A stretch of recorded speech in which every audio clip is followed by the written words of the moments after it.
Raider Nation, what's going on? It's Mitchell Renz here, host of the Raiders Report. And coming up on today's show, we're going to talk about some of the good news that I broke down earlier today on this YouTube channel. So I just saw something pop up.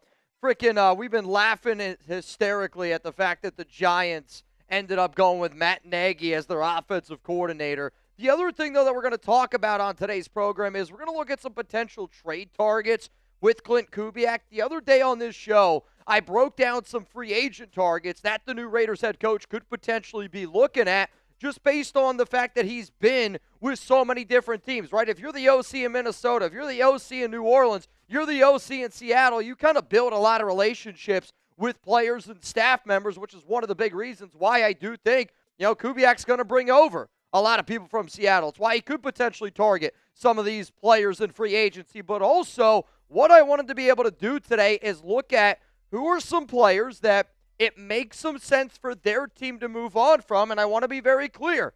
If you see a player on this show, doesn't mean that I want the Raiders to go out and get him. I'm simply just saying there is a connection with Kubiak. The biggest reason why you should be tuning in today, Jim Schwartz. There was some very, very exciting news around Browns defensive coordinator Jim Schwartz potentially coming to Las Vegas. And on today's show, I'm going to tell you this, why I want Schwartz in Vegas. But let's talk here a little bit about Kubiak, because I bring this up only because I talked about it in the show that I dropped earlier today.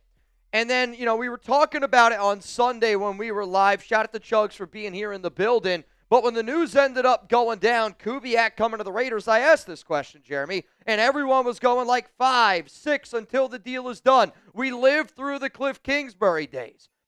But if you didn't see what I talked about earlier today, I was a 5 on Sunday. I'm a 9 now in my confidence that Kubiak is going to be the next Raiders head coach based on things that Schneider, the Seahawks GM, said, based on things Mike McDonald had to say at Super Bowl. Honestly, even things that Tom Brady, I guess, didn't say at the Super Bowl. So you let me know down below, what's your confidence level that Kubiak's going to be the next Raiders head coach? Also, if you want to get in our duck race, $20 Venmo, Mitchell Renz 365.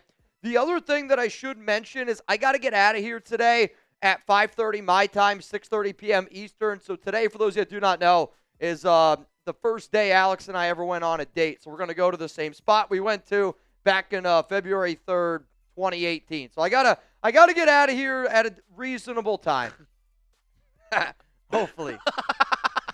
Fingers crossed on that one. Alper and Cardi B. Oh, Marty Berry's gonna go with a 10. Jay Ross says 7. If you didn't Buckeye, thank you, man. If you didn't see the video Mitch put out maybe like 2 hours ago, 3 hours ago at this point, Mitch said he was at a 9. I'm at a 10. I'm at a full-on 10, and I'll tell you why. Because Kubiak is somebody who comes from this lineage of, his dad was an NFL head coach, his brother is an NFL head coach, and relationships matter to them. And I don't think that they would do a Cliff Kingsbury or even, I remember, one of the main things I remember, and y'all can laugh and y'all can say like, oh, this, that, or the other. The one thing that Mitch said when Josh McDaniels was hired was that he screwed all those people in Indianapolis by accepting the job and then declining the job a couple weeks later. And that shit stays. Yeah. People remember that. People go back and say, oh, yeah, this is the guy that did that. We should probably think, again, before giving him this title or giving him this opportunity, because we don't want to be on that same list of people who were screwed by this guy. And I think another really good example of sometimes, again, it's always important where even if you don't agree with somebody, it's important to never burn bridges. Like, we were talking about Brian Flores on this show. I think a lot of us, when we sit back and you look at Brian Flores, the coach, I think that there's an argument that he could have gotten a head coaching job in the league. But the more and more stories that started to come out of people that used to work with Flores were like, that's somebody I just don't want to work with again. Yeah. And then, there was even a few Raiders players that said, I don't really want to be on the same team with Flores. So, when that stuff pops up, I know a lot of times we only really look at football and football only. But you also have to remember that these players, these other coaches, they got to show up almost every single day, and they got to be able to risk, their life, how they put food on a table, a roof over their head, with people that maybe you don't want to work with. Like, I've worked with people here at Chat Sports that I haven't been crazy about. I mean, there's a reason why you guys see Reed and Chugs all the time, because I like working with those guys. But, again, obviously, if Chugs and I didn't like each other, he wouldn't be here. Yeah. But, if you had to work with somebody that you didn't like every single day, that would be really, really difficult. You know who I love working with? Prize Picks. Because they're back the entire 2026 season. Huge, huge shout-out to America's #1 fantasy sports app out there. It's Prize Picks, the big game. It's almost here. And there's no better way to cash in during America's biggest sporting event than Prize Picks, where it always feels good to be right. And since the big game is right around the corner, that also means it's your last chance to get into the football action before next season. So close the season outright with Prize Picks by getting $50 instantly in lineups when you play your first $5. Do you miss fantasy football? If you answered yes to that, download the Prize Picks app today. If you like things that are up to you, download the Prize Picks app today. If you like things that are simple, like, picking at least 2 players, and if you get your picks right, you can cash in. If you live in one of the 50 states, then download the Prize Picks app today. If you love a good deal, look at the Drake May 0.5 passing yards. That's a gimme, man. Give me the more on that. And if you plan on watching Klint Kubiak in the big game, so I got to say it again, download the Prize Picks app today. Make sure that you use code CLNS to get $50 in lineups after you play your first $5 lineup. That's code CLNS to get $50 in lineups after you play your first $5 lineup. Prize Picks, it's good to be right. So the way that today's show is going to go is this. I'm not really going to give you guys any deals. I know basically every live show I do, I give you guys deals. But what I really want to be able to talk about today is I want to get your questions. I want to get your comments up here on stream. So my deals to you are this. If you super chat, you're getting up on the show today. If you send in hashtag Raiders, with all due respect, because I'm trying to get home to my wife, we're just only going to show super chats. Then, if you want to get in our duck race, $20 Venmo at Mitchell Renz 365. Those are the 2 deals that I got for you today. What up, Joe? Draft Mendoza, running back Black from Indiana, wide receiver Cooper, Coogan, tight end, fullback. It's all the Indiana guys. I was just going to say, I think that these are all Indiana players. Omar Cooper. Omar Cooper is – I thought that he's going to be like a 3rd-round pick. There's more and more people saying that he could go in the 2nd round. Kalen Black, I like. I also like Hemby. To me, like, those are 2 running backs you'd be able to draft a little bit later on, maybe like round 5, round 6. I love Coogan at center. You're a big fan of Coogan. Riley, again, like, that's an interesting – fullback tight end. We do need a tight end number 3. However, though, Albert O, he's on our roster. He actually has ties with Kubiak back in 2022 when they were together with the Denver Broncos. I don't think it's a bad idea to bring in national champions that know Mendoza, but one thing I do want to say very, very clear is, because I feel like we bring it up a lot with Raiders players, because, I'll hear, Mitch, I don't want to draft another Alabama offensive lineman because Alex Leather was a bust. I don't want to draft another edge rusher from Texas Tech because Tyree Wilson was a bust. I feel like we get burned on past players, and then it's like we can never draft an Ohio State corner ever again because Damon Arnett wanted to be a gangbanger more than a football player. I'm almost going to do the same, but reverse psychology. Just because they play at Indiana doesn't make them the right fit for the Las Vegas Raiders. A lot of these players up here I do think would be good picks.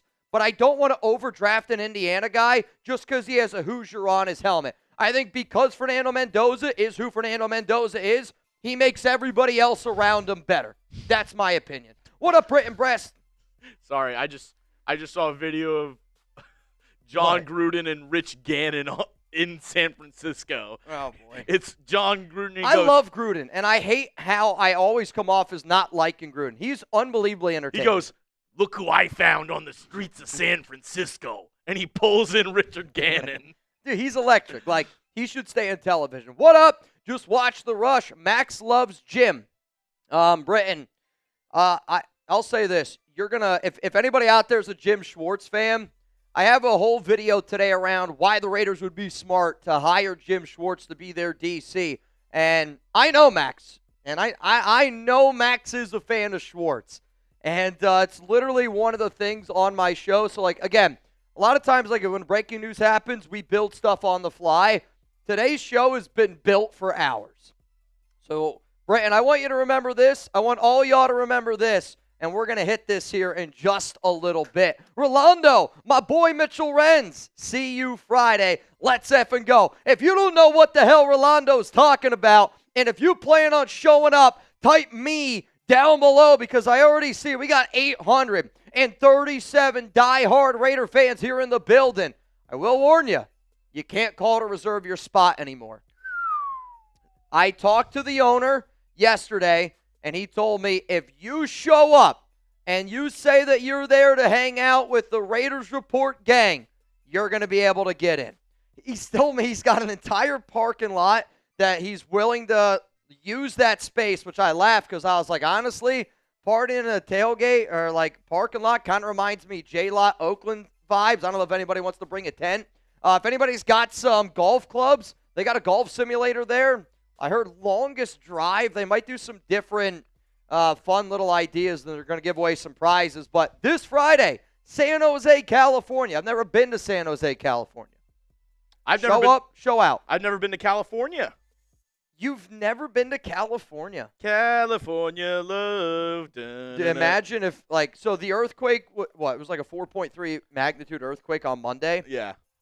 Imagine we would have got there and you would have felt that. Bro. I still remember I was in New Jersey, I'm going to say like 10-ish years ago, and there was a very minor earthquake. And I remember being like, I thought the world was ending. Like, I can't even imagine. Can't even imagine. John Rodriguez, what's going on, my brother? What do we got? Mitch, if Klint Kubiak is hired and the power of the Schwartz becomes our DC, will Kubiak bring in his own OC, or will he just be he's going to be the play caller regardless, I think. Yeah, no matter what, Clint's going to be the guy calling the X's and O's. He's going to be the play caller, and you should want him to be the play caller. Now, the video that I did yesterday was about 9 Seahawks coaches. Yes, 9 that I believe Klint could try to bring with him. 6 guys on the offensive side, 3 on defense and special teams.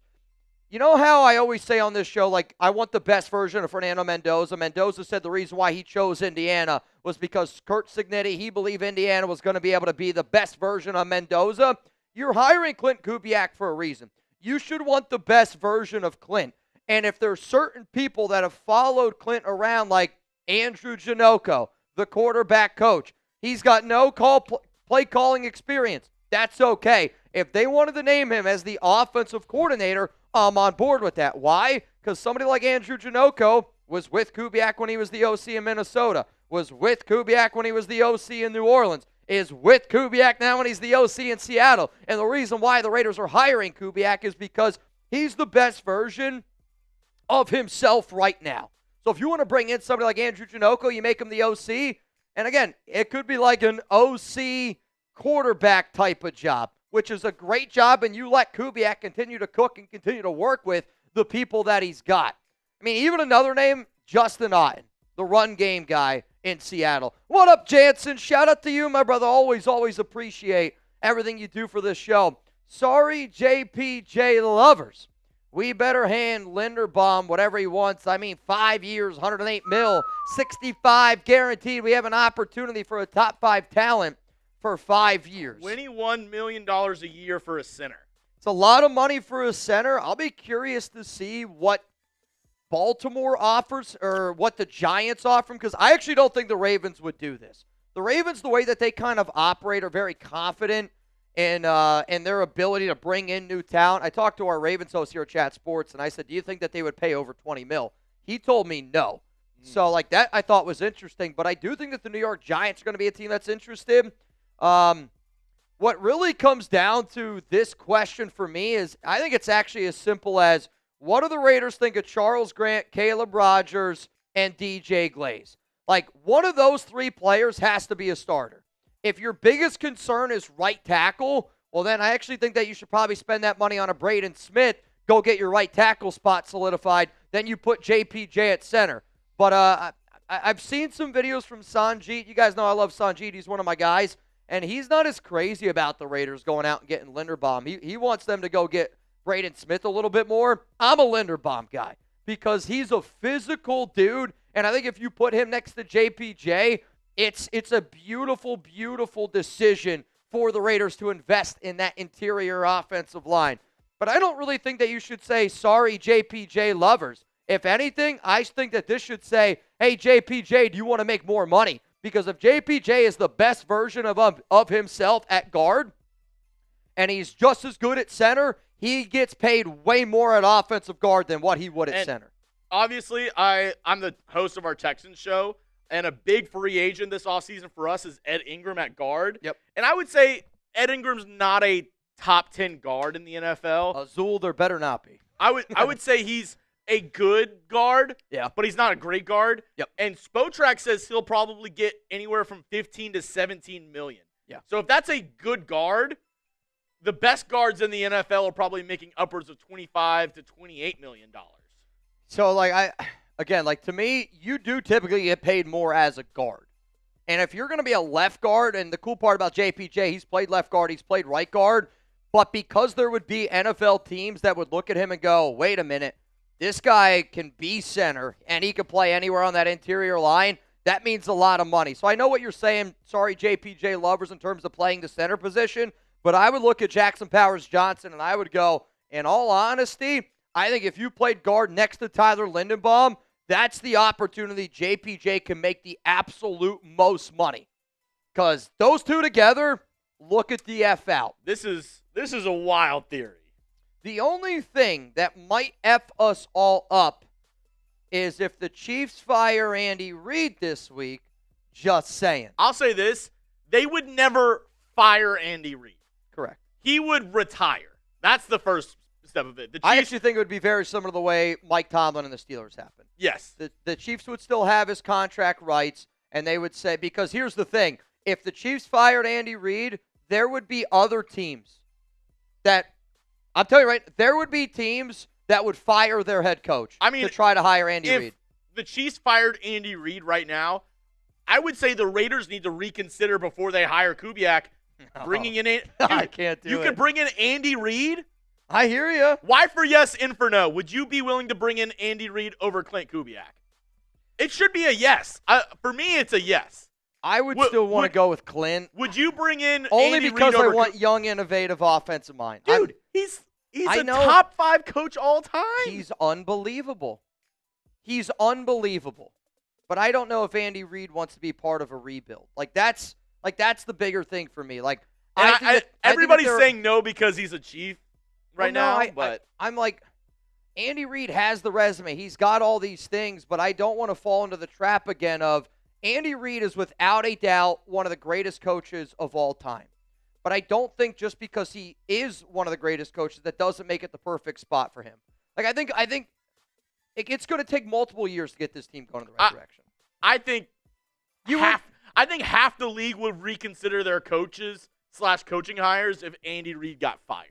Oh, they absolutely, I would look at a team like the Atlanta Falcons, and I'd go, wow, we really hired Kevin Stefanski. Are we sure that deal's inked yet? There would be multiple teams out there that go, all right, here we go. We're going to go out and try to get that guy. You can't tell me there wouldn't be. Obviously, people are super pumped that I'm talking about this on the show today. Everybody is in love with the idea, obviously. A lot of yeses in the chat is what I've seen. Esco, no to the walrus. Raiders Shield family, it is very clear. Klint is our head coach. I suspect the second interview was more of a, who do you want in the draft staff? Should we start bringing staff in now? Schwartz is a great example of that thought. So again, the Raiders would still have to go through their process. You still have to go through a process of OC and DC. You still need to bring in at least one minority candidate to satisfy the Rooney Rule. Now, it is a little bit different for head coach compared to OC DC. That interview can be a virtual interview. But the Raiders aren't going to hire a DC or OC, obviously, I think, until Klint is officially official, because the other part of that is you want Klint in that room with you, right? You want Klint, when he gets hired officially on Monday, then that's when that ball is really going to start rolling, I think, a little bit quick. Honestly, I could see Klint Kubiak in Seattle winning a Super Bowl Sunday, celebrating the shit out of it. Maybe it happens on Monday that it's officially official, but I think Clint's in Las Vegas by Tuesday. Oh, yeah. Without a doubt. It's depending on the celebrations. That's what I mean. If they lose, Clint's flying, I think, from wherever that Santa Clara, and he's going right to Las Vegas. If they win, you celebrate with your guys. You have a great hurrah, but I expect your butt to be ready to rock and frickin' roll February 11th is the absolute latest. But from what it sounds like, again, when you're meeting for basically Friday night and all day Saturday, I think there was a lot of what's the plan. I also think it was just, hey, let's have a good time. Let's get to know each other a little bit, because it sounds like the writing was actually literally on the wall. There was a somebody wrote on the wall. So one of the people he's a Seahawks fan. I was actually going to do a video on it, and then all the news started popping up on Sunday. But there was a Seahawks fan that worked at the spot where apparently they held the interview for Kubiak, and on the wall it literally said, like, "Welcome to Las Vegas." So this was like a Seahawks fan talking about it. Reminder, y'all, if you're looking to get a Weird Kubiak shirt, if I got to explain it to you, then the shirt's probably not for you. But the way that I feel by going out and getting Klint Kubiak, I do. I feel like Raider Nation, we're freaking back. Like, you got a young offense. Fernando Mendoza is not even pictured on this shirt here. But you got a great leader in Max Crosby. You got two stud offensive pieces in Brock Bowers and Ashton Genty. And because Kubiak has been my number one guy for as long as he's been my number one guy, if you're trying to get your hands on a Weird Kubiak shirt, chatsports.com/Kubiak. Because, yeah, man, I do feel like we're freaking Kubiak. We're so Kubiak. I feel like we're freaking back, man. Like, it's the 2026 offseason. If I was a better writer, I'd write a book about it. Because it already feels like it's going in our direction. Are you looking for the link? I found it. Okay. I'll say sorry. I saw the other link up there, but that's to the Mendoza one. That's on me. Mark, what's going on, dude? Def Halo, I see you down in the building. Kevin says, bring in Tomlin. You got to trade for Tomlin. So Tomlin can't happen. PG, you already know, man. You already know. Which, dude, PG, I can't wait to hang out with you guys. I'm so excited for Friday. I really, really am. I almost feel like it's like my own little vacation. I haven't really gotten out of Dallas in a long time. So I'm excited to be able to hang out with y'all. Let's go to Audacious Shark. Audacious Shark. See you Friday. Born and raised in Oakland.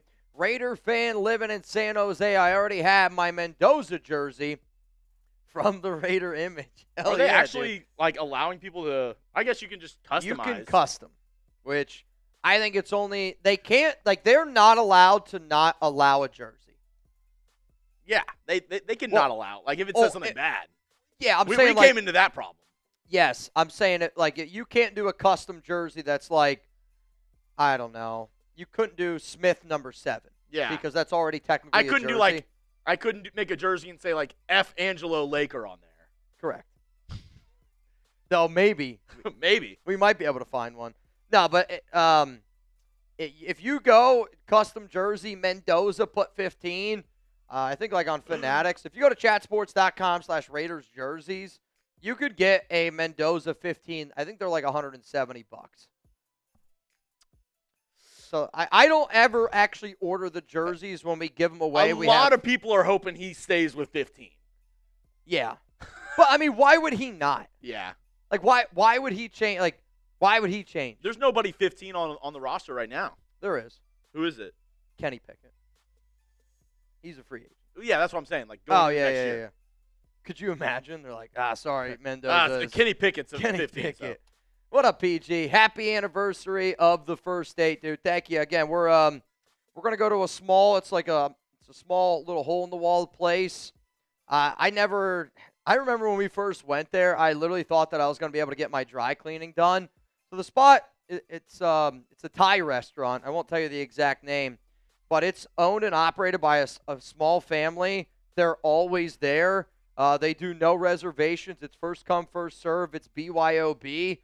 And they're like, it's such good food. It's unbelievable. Their curry there is just it's incredible.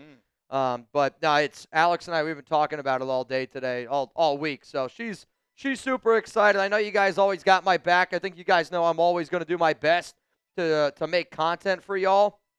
So when I tell you, hey, I got to get out of here a little bit early today, again, like that's why I think that this is so much more than a YouTube channel. We're building a community. But PG, bottom of my heart, dude, thank you. And if anybody knows my wife's Instagram, if you want to say congrats on her IG, I feel like a lot of times when Raider fans hit her up, it's usually bad things, unfortunately. Yeah. Which I'm sure your wife gets as well. But that's why I made my personal Instagram private, and then made a different Instagram for Texans Today, just because people are bad people sometimes. Some people suck.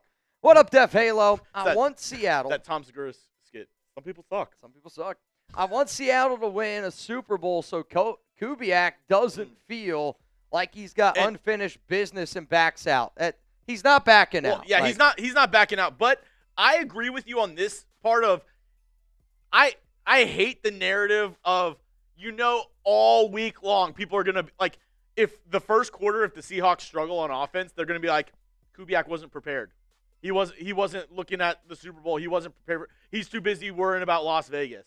That's going to be the narrative all week long around Klint Kubiak of that, his head's not in the game. But that's why, he was asked, like, point blank, like, early on about Raiders. And we got our team right now at the Super Bowl, and there's been a lot of clips that I've seen, like, hey, he gets asked the question about the Raiders, and he's literally like, listen, my focus is on Seattle. We're here to win a Super Bowl. But, like, that's the answer that you should want your future coach to give, right? Like, that's a football guy. You start getting into all the other stuff, and, I get the excitement. I want to hear him talk about the Raiders. But at the end of the day, like, you're hiring Klint Kubiak because you want Klint Kubiak. I want a guy that's about football. I want a guy that's about winning. And right now, the only thing that I want Klint Kubiak to worry about is winning a freaking Super Bowl. I would love for him to be able to, like, go home and be like, man, I'm excited to be the Raiders head coach. But also at the end of the day, I want Klint to go win that freaking Super Bowl, man. Go win it. Go get it, because that's a football guy. I just got to share something here real quick. If you could go to the next one. Yep. It's from our guy, Robert Jansen. You misunderstood. If the Chiefs fire Reed this week, they're in a position to steal Kubiak. No. I knew what you were saying. I was just saying, like, just the idea of the Chiefs firing Andy Reid is just ludicrous to me. Like, if anybody's a Kubiak fan, it's gonna be me. My stepdad is cousins with Klint Kubiak. Like, I'm rooting for Klint Kubiak. Part of the reason why he's going to the Raiders is because of me. So that's a big reason why he chose Las Vegas, because he's a big fan of the Raiders report. So I would say just the idea of the Chiefs firing Andy Reid, though, would be wild. Like, it's kind of like Bill Belichick with the Patriots, right? Like, they didn't necessarily fire him. He stepped away from New England. It was a mutual parting. So I understand. And, heck, like, if Andy Reid did retire, I do wonder who would be the Chiefs' top option. Because people would be lined up to work with Patrick Mahomes. Oh, dude, yeah. I actually agree with you, Robert. The bigger concern, the bigger question would be, would Klint think about going to take that Kansas City Chiefs job? Because then, you're right. Everybody on this planet should be interested in that job. I would tell him not to, like I said, obviously, the only reason he came to Las Vegas is because I gave him the blessing. So, blessings on blessings. Azul, is the Rams Chat Sports new? It is brand new, and shout out to our guy Durham.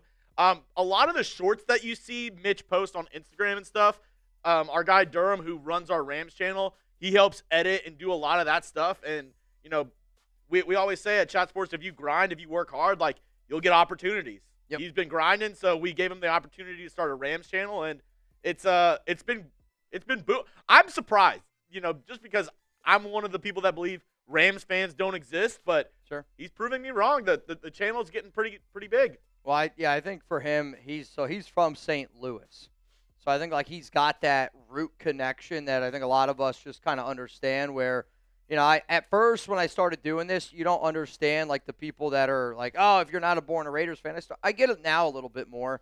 But at the end of the day, you just want somebody that you listen to that you feel like is also I feel like people listen to people that also see a little bit of themselves in. Yeah. Where, like, I get it. I probably had to earn a lot of y'all's trust and respect, and that's just like anything in life. And I think now the reason why the Raiders Sport's successful is, because we rock together. But Durham, he's over there killing it. Actually, I just put out a video on my Twitter, at MitchellRens365. Our chat sports team just got a really cool clip of, I'll put it for you guys here in the chat, but our chat sports team got a really, really cool clip of Seahawks head coach Mike McDonald talking about why Seattle hired Klint Kubiak last year, and he kind of just goes into like how just smart and how great of a football mind that he is. And again, like, if you believe smart organizations do smart things, the Seattle Seahawks brought in Klint Kubiak for a reason. I was really pissed off last offseason when the Texans didn't bring him in for an OC interview. Because, believe it or not, only 2 teams interviewed Klint Kubiak. You know what? This is good trivia. 2 teams interviewed Klint Kubiak this past offseason for their OC position. The Seahawks, where he ended up going, and one other team. Can anybody guess the other team that interviewed Klint Kubiak for their OC position? Only 2 teams interviewed him for their OC position. Last offseason? Last offseason. The Seahawks, where he ended up going, and one other team brought him in for in-person interviews. Was it Houston? No, that's why I was so pissed. They didn't even really consider him. I don't know. I see somebody got it right in the chat. One person has gotten it right in the chat. Now 2 people. Browns? The Browns. Interesting. That's wild. I did not know that. Yeah. I saw somebody ask, Mitch, who was your favorite team before? I actually never had a favorite team. There's a lot of people that'll say I'm a Jets fan, but that's because I worked for the Jets in college to pay my way through. But growing up, so this is actually the 20th year my family has done fantasy football, and because I started so young in fantasy, so again, my first year I ever did was 2006. First player I ever drafted in fantasy football was Tiki Barber. So because I did fantasy, I never had a favorite team growing up. And then when I started to get into like the whole fantasy football writing game, I worked for a company called Gridiron Experts, and they were like, who would you want to write about? And I said, all right, I'll write about the Jets. And the cool story, I guess, behind it is I remember calling my dad, and I go, hey, Dad, I want to try to write about fantasy football. My dad built me an attic built me a studio in our attic. It was literally like a piece of wood with like a bench and a light. Like it looks, where we are now compared to where I was 10 years ago is pretty dope. But I swear to you, I was never a fan of any team. People just, I think, say the Jets because I worked there in college. But I promise you this, I bleed silver and black. Born a Raider fan, do you think Klint keeps JPJ at guard or moves him to center? I still think it's way too early to answer this question. And, I think, like, a person that would answer this question now would be a guy like Brennan Carroll. Would be a guy like Pete Carroll, where you ask a logical question and they give you a very emotional answer. I think at the end of the day, you're walking into the offseason, you look at your roster and you go, Jackson Powers Johnson, without a doubt, is the best center we have on our team. You can't tell me otherwise. Therefore, right now he's the center. But if we can add a Tyler Lindenbaum and that makes our starting 5 better, well, then maybe you go with the Tyler Lindenbaum. But then if you're also looking at Braden Smith, maybe you look at a David Edwards. Honestly, Connor McGovern's a very intriguing name because he's got some ties with Kubiak. It really does depend who you bring in. I think it also depends on the development of DJ Glaze, Charles Grant, Caleb Rogers, because, I keep wondering, was DJ Glaze, like, is he bad? Or is he bad because he clearly didn't have the proper coaching around him and Brendan Carroll, because he looks so much better as a rookie compared to the way that he did in his second year. So, I don't know, man. I'll tell you this. As long as JPJ is a starter, it makes sense. But right now, if they played a game today, he better be your freaking starting center. Luckily, they don't play for a long time. Thank God, man. I don't know if I could jump right back into Raiders games all over again. Ivan, why did I become a Raiders fan? So the first time I went out to Oakland was in 2019. And growing up, I really only ever went to Penn State games with my family. Like my aunt and uncle, they had season tickets to Happy Valley. And when I was a kid, I used to get to go to basically like one game a year. And I remember I went to a few Happy Valley games, but I went to a whiteout game. It was Penn State up against Illinois. It was Juice Williams, Rashard Mendenhall. Illinois was ranked, I believe it was 21 in the country. Penn State was number 7. It was a whiteout game. And I remember how electric that game was. Zombie Nation. I mean, it used to be my ringtone. And I was so bought into it. And I just remember like that whole environment, that whole experience. And then the very first time I went out to Oakland, there was a party. I was with the Black Hole at the time. There was a party with them. And a few of the guys from the Black Hole, I went into the BART. We went all the way into the Coliseum. And the reason why, I don't know if y'all have ever seen like my leg tattoo, but the chain is because, again, if you've ever coming off the BART, yeah, I know you almost got more. If you ever come off the BART, you're walking through the chain tunnel, and I just remember being like, dude, this is crazy. And again, I think at the time I had like 16,000 subs, and the amount of people that recognized me was unbelievable to me. And I didn't go there with anything really. I mean, I had like my Raiders stuff on. But, dude, it was free food, free drinks. It was nothing but love, nothing but hospitality. And, I'm a big family guy. And the only experience that I could ever compare to my tailgating experience in Oakland was when I was there at Penn State. And then I went back for another game week 9. It was against the Lions. Unbelievable game. It was like 42-35. Stafford was there. And then the final game in Oakland was definitely the hook, line, and sinker. I mean, if any Raider fan was at that final game in Oakland, I'm getting chills just talking about it. It was such an emotional day. Obviously, I wish they would have won. But, again, I was not born a Raider fan. But I'll tell you this, I'm not afraid to admit it because if there's one thing I hope people know about me, I'm always going to tell you the truth, whether you want to hear it, whether you don't want to hear it. I'm going to always give you my honest opinion. And I hope that you guys rock with me for that reason. What up, Garth? Do the Raiders try to get an extension with Michael Mayer, or do you see a possible trade this offseason? You don't need to do an extension with Michael Mayer. Quite frankly, if you're going to do an extension with any tight end, I'd do one with Brock Bowers. Can't yet. Oh, he's got to go one more year. Yeah, you're right. 3rd year. So Mayer was drafted in round 2. So I don't really think that it makes sense for the Raiders to do that yet because to me, if I'm Mayer, I want to see how I succeed with Klint Kubiak. I also kind of want to see what the Raiders do with him. And here's the other part with Mayer. I don't know if Mayer would want to sign a contract extension with the Raiders. If I'm Mayer, you play it out. And especially looking at the Klint Kubiak offense in Seattle, I'm saying if I ball out this year, I could get paid this next offseason. So if I'm Michael Mayer, I just play out the last year of my deal, and I hit free agency next offseason. Yep. Because, if he signs an extension now, it's not going to be that big of an extension. No. Right? And the other part about it is, unfortunately, he knows he's always going to play in the shadow of Brock Bowers. Mayer needs to have a good season this year, and I hope that Kubiak can get him going. What up, Shield? Reed is going to be the Chiefs head coach, no doubt. Go Seahawks. I want my new head coach coming in the door with a ring. Hate the Pats more than the Sea Chickens. Darnold, a great story as well. Smart move so far, stoked. I asked y'all in the live poll up above who you root for in Super Bowl 60. 94% of the votes, Seahawks. And a little background also, like behind the scenes. Me and Mitch, we were getting ready for our show on Saturday, and we were the only 2 guys in the office. Obviously, it's off season, it's Saturday. And I don't know if you were in here while I was watching it, but we had the Senior Bowl on. But before the Senior Bowl, they were playing a replay of the Super Bowl between the Seahawks and the Patriots. And I was watching that game and just it's crazy to go because, the Super Bowl, it's I feel like you don't go back and rewatch it as much unless it's, your team. Sure. So I hadn't really seen that Super Bowl, those last drives, since it happened. Bro, rewatching it, the Seahawks got absolutely they should have won.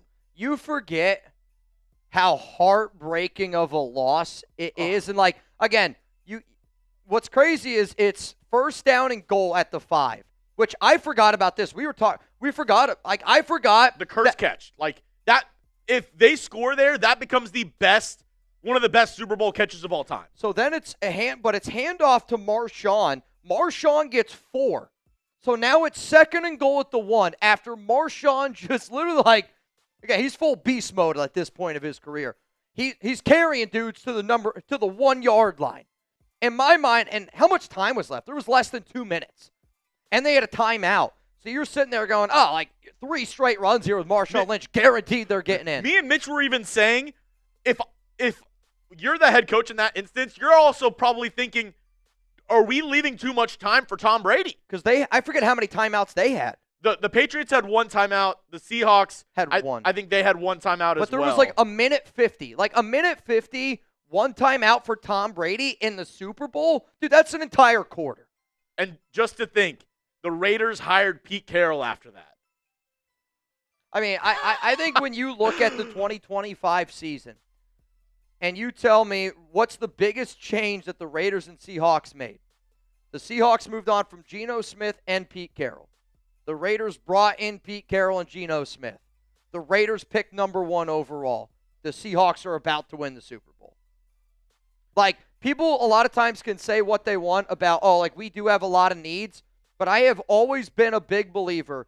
Teams take on the identities of their leaders. And unfortunately, this organization has done a shit job bringing in the right leaders. And I'll say this, after that Super Bowl, it seemed like almost like in Space Jam when their monsters got when the Monstars took their powers. I can't wait to see this. Russell Wilson and Pete Carroll after that Super Bowl got their powers taken away. They have never been the same since. Both those guys. Ever since that play call, ever since that Super Bowl, both those guys, I mean, they've been crappy. It has not been what everyone expected. Daniel Nichols, I see you, sir, are in this duck race. Also, Yoda Jenkins getting it in. Reminder, $20 Venmo. Excuse me, chance to win some money. Yo, Mitch and Chuggy. Raider Roley. Raider Roley. I do know Roley's dad is a Raider fan. Yeah, I know. You guys down for a Jameson shot with me this Friday? I'm driving over an hour to meet you guys. Welcome to the Bay, my boy Chuggy. So you're probably not going to like what I'm going to say. First off, will I have a beer with anybody at this thing? Not a doubt in my mind. Not a doubt in my mind. The reason why I stay away from shots is because you can blame the guy. He's probably down in this chat right now. Shout out to PG2869. But again, I love when people offer, to get me a beer, when people offer to get me a shot, right? Any person on the planet loves it, appreciates it, respects it. I do. The problem is if 40 people offer me a shot, I don't want to have to turn that down, where I think it's a lot easier for me to be like, oh, hey, thank you for the beer. I can hold on to the beer. I can sip it, and we can, kind of go about our day. But I don't do shots, and I try to stay away from. Now, if the event is almost over and it's 11 o'clock at night and I feel okay, yeah, I'm not afraid to rip a shot. But early on in the event, no, I'm not going to do that, and I hope that you don't take any offense to it. But this kind of sounds like the first time I ever hung out with Zahn. We go to a bar, and I don't know if Zahn's here or not, but I don't know if there was a girl he was talking to, but there was a woman hanging out with Zahn that night. And I'll tell you this right now. It was Jameson pickleback shots. Oh. But I hung out with Zahn in Philly in preparation for my buddy's bachelor party. I'll always remember that fateful night at the Tropicana where PG just had us absolutely. It wasn't a shot. Dude, it was a glass. I don't know if he went up to the bar and said, "Can I get a goblet of tequila?" So what it reminds me of, so in Germany they have these cylinders that you can drink beer out of, and it's only it's made to drink Kolsch style beer, but it's this high, it's that thick. That's what that shot glass was. Yeah, oh yeah. Oh wow. Oh yeah, giggity. Yoda, what's going on, my man? Should we request to interview Schwartz for DC now, or do we wait until February 9th to see what Kubiak wants to do? By the way, go Hawks. You absolutely have to wait. Now, I want to talk about Jim Schwartz today because there has been some interesting news and rumors around the Browns defensive coordinator, which, again, we will get to on today's show. I will talk about some Kubiak trade targets. I will talk about Jim Schwartz potentially coming to Las Vegas. If you did not see the good news earlier today, the good news earlier today was all signs are pointing that Klint's going to be the guy. GM John Schneider essentially said it's officially official. The Seahawks head coach, Mike McDonald, essentially said it's officially official. Tom Brady won't even pick a winner in this game. You're telling me Tom Brady, Patriots quarterback, won't pick a winner in this game. You know why? Because I think he knows he doesn't want to go against his new head coach and Klint Kubiak. But Jim Schwartz is a phenomenal DC. I'll say this. I actually think one of the number one ways that you would ruin a relationship with Klint Kubiak is you starting this process without him. I'm the head coach. I want to be there, right? Like, I think it would be like holding a parent-teacher conference without the parent. Just a teacher conference. Just the teacher with your kid. I'm like, listen, I need to be there. What up, Caleb? Am I biased for thinking Big Mike is at least as good as Hunter Henry? If Mike was the tight end one on a team that needs a tight end one, he also steps up when 89 is hurt. I wouldn't compare him to Hunter Henry. I think Hunter Henry is a better tight end. I'm not saying that he can't turn into Hunter Henry because I had a first-round grade on Michael Mayer. The unfortunate part with Mayer is I think he's actually struggled with confidence more than like he's had some injury issues, but I think confidence has really rattled him. And I'm just going with my gut feeling on that one, but I agree that he is a much better tight end than what he gets credit for. I don't think he's the top 20 tight end in the NFL, but he's definitely a top 32 tight end. So the fact that we have the number one tight end and a top 32 guy, it's kind of why I want to see them go a little bit more two tight end sets. It's also just way, way cheaper to be able to build your offense when you have a tight end like Brock Bowers, because tight ends don't make as much as wide receivers do. I see where you're going with this, but I don't think that he's Hunter Henry. I think he's really close, though, to Hunter Henry. I think it's a good comp, in all honesty. What up? We got another one rolling in here, and I believe this one is from Soul Chef. Soul Chef. I disagree, Chugs. Wilson had career seasons after the Super Bowl. Those Seahawks teams just weren't that great. Don't remember let Russ cook. I do remember let Russ cook. I know, I was going to say, I think he had a few like 30 touchdown seasons in there. Yeah. He was very efficient. He was a very efficient quarterback. Yeah, maybe Russell Wilson falling off a cliff wasn't after the Super Bowl. Pete Carroll, though, for sure. I mean, like, they still like won a lot of football games. Sometimes coaches overthink things and they try to get a little bit too cutesy. Pete's obviously going to be a Hall of Fame coach, but again, going back and watching that Super Bowl, you really truly forget how unbelievable it is that they don't run the football.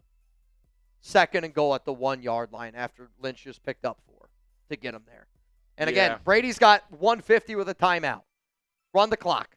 Get the clock down.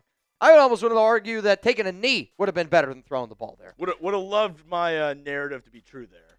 It's all good. Jersey boy, if the Raiders bring in Jim Schwartz, they should consider signing Devin Bush in free agency. I will guarantee you this right now, that if Jim Schwartz is the Raiders defensive coordinator, you will 100% see Devin Bush in a video that I do for free agent targets. For 2 reasons. One, you know that he's got the connection there with Cleveland. The other connection, Michigan.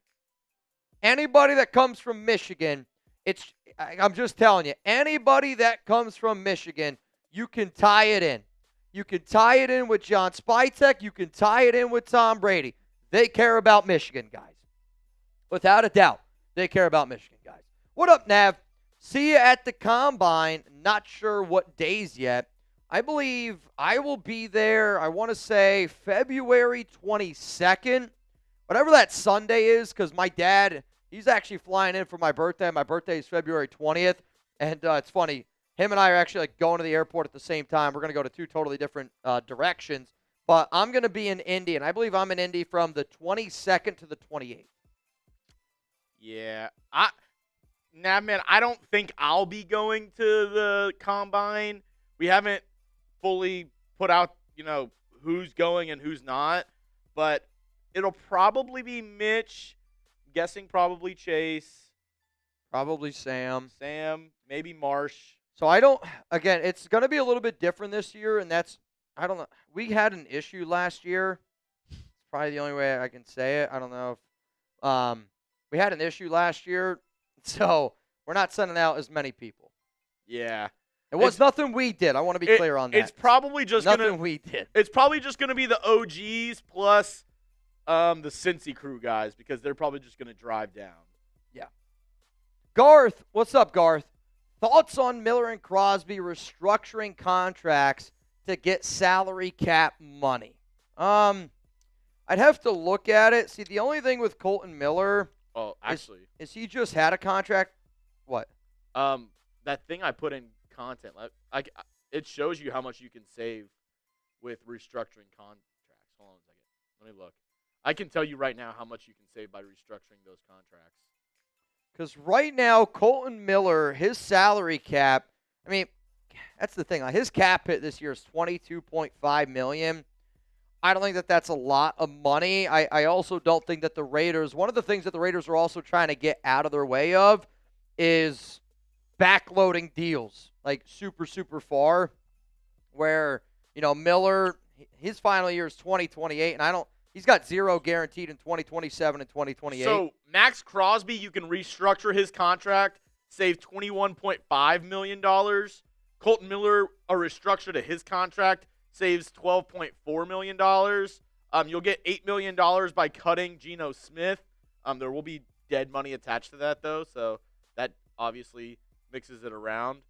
But yeah, those are really the only two guys in terms of like major money that you can save by restructuring. But at the same time, you don't need to do that if you don't want to, because as Mitch just said multiple times, the Raiders are top two in terms of, if you look at over the cap, if you look at Spotrac, top two in terms of salary cap money to spend this offseason.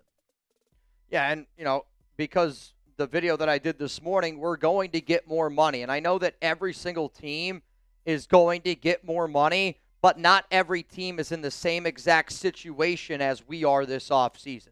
Like, there's a lot of other teams that, yes, you also get the money. But the Raiders, I think, need that money more this year than some of the other teams do. And I think that helps us out a little bit. Ernie, let's chip in for a bus ticket for Chugs to get to the Combine. It's just me by myself on a bus to Indianapolis. Could you imagine taking one of those Greyhound buses? I mean, how many days would that take? Like, I'd have to take it like I feel like it's 3 days. I feel like it's a 12-hour bus ride. There's not any stops? I have no idea how long that bus ride would be, but I feel like that would be something. PG, only the best for you guys. Raiders. Young JMC. I'm trying to win some money. Go Raiders, players. All right, so here, you want the good news or the bad news? The good news is you're here on the Raiders Report, and I appreciate that you're watching and celebrating with us here. The bad news is you can't win any money. The only way you can win money is if you Venmo me at MitchellRens365. $20. It's the only way. Because if you win, there's no way I can send you money through YouTube. So we started doing the duck race and Venmo that way for that reason. I'll say this. We're not doing a raffle today, but Young MC, I'll go ahead and put you in our next raffle that we do. I think that's good. I think that's good. Young MC, I'm going to give you 4 tickets to our next raffle. Tanya Smith, I see Rudy Mendez, 93 Nav. Philip Bogert. Though, Philip, oh my God, I spelled your name wrong.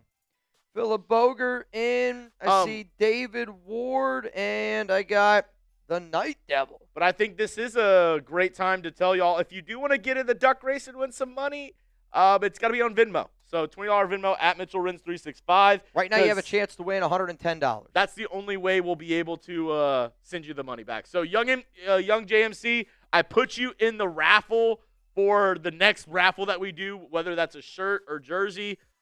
Whatever the next raffle we do, you already got 4 tickets in there. But if you want to win some money today, $20 Venmo at MitchellRens365. So I see a lot of the messages from the Super Bowl team. Are we going to do like a video or what's? That's just later on or like at some point. Okay. I didn't know if they wanted us to do that, or is that tomorrow? I didn't. Probably tomorrow, as one of your VODs that you do tomorrow. I mean, Okay. there's no way they can expect us to do it in the middle of live. Okay. So I didn't, because I was, like I said, I see all the messages, but I don't know, because I don't have time to do it today with the other two. oh no. Yeah, I just wanted to make sure. I already got out the one that they sent me, the Mike McDonald one. Yeah, I think he's just saying all these ones that are going for a short, you can put them all together tomorrow and do a VOD of Here's you reacting to what they're saying. Okay, cool. Yeah, I actually kind of like that idea. Rebel, right now live. Now again, y'all, we're getting all these clips from the Super Bowl. Our team's there, so we're actually getting a lot of really cool things. What players are saying around Klint Kubiak, and there's a lot of positive things. Which again, I'm not shocked that we're hearing these positive, things around Klint, because he's obviously a great coach, right? He's clearly a great coach. Mitch, see you on Friday. Yee, let's go, dude. I can't wait, man. I can't wait for Friday's event. I'm lit. It's going to be a lot of fun. It's going to be a lot of fun. It's going to be a packed house. And If the you're more people that show up, the more events we can do like this in the future. I just want to see. We got 1,100 people watching right now. Actually, we got one more. For a second, it was 1111 people watching. Which is kind of lit. Let me know. Are you watching, or are you going to show up during this Friday's Raiders Report meetup? I want to see a poll of how many of the people in the live show are going to show up on Friday. So go down there, tighten me if you're going to be there this Friday at Fairway Zone Sports Bar and Lounge in San Jose, California. Tanya Smith, yes, I got you in. Jerry, I just got your two. Sean Johnson, I got you in. It's 20 to win, $150. Charles G, also in. Gotcha. Watching Raider Nation 88. Unfortunately, no from Nav. I know you live pretty far away. RJ Paradise, be there in the building. Yep, going to roll into the San Jose from Jorge. Love it.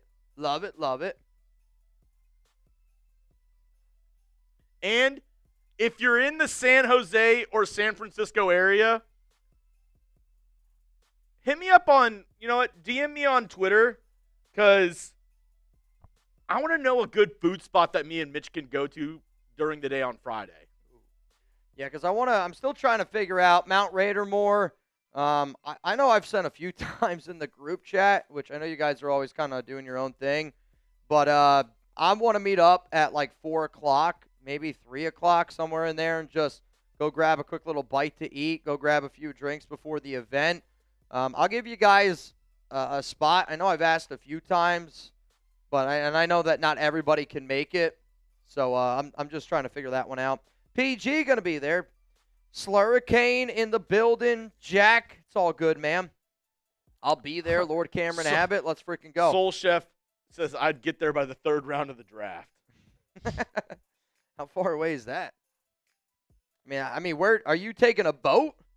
No, he's saying me, if I took a Greyhound to the combine, I'd get there by the time the draft rolls. Oh, I got you. I thought he was saying to the event in San Jose. I'm like, do you live overseas and are you taking a sailboat? Said you got to go to Levix in San Jose. Oh, okay. Levix? Okay. What is Levix? Levix. I mean, I don't know if LA Crash Dog's here, but Mount Raidermore, LA Crash Dog. Is it La Victoria Taqueria in San Jose? That sounds like it might be it. That sounds good, though. Taqueria? Yeah, man. Probably be good for me to eat something before the event anyway. Hell yeah. We'll look into it. A lot of people saying La Victoria's. Okay. We'll have to check it out. La Victoria's fire. Got to go to La Victoria. It's in San Jose. All right. We'll look into it. All right, so here's what I want to do. We got 2 segments that we got to cover here on the Raiders Report. I'm going to ask you all this question. I don't typically do this. Do you want to go Kubiak, trade targets first, or do you want to go Jim Schwartz to LV? Does that make it tougher on you?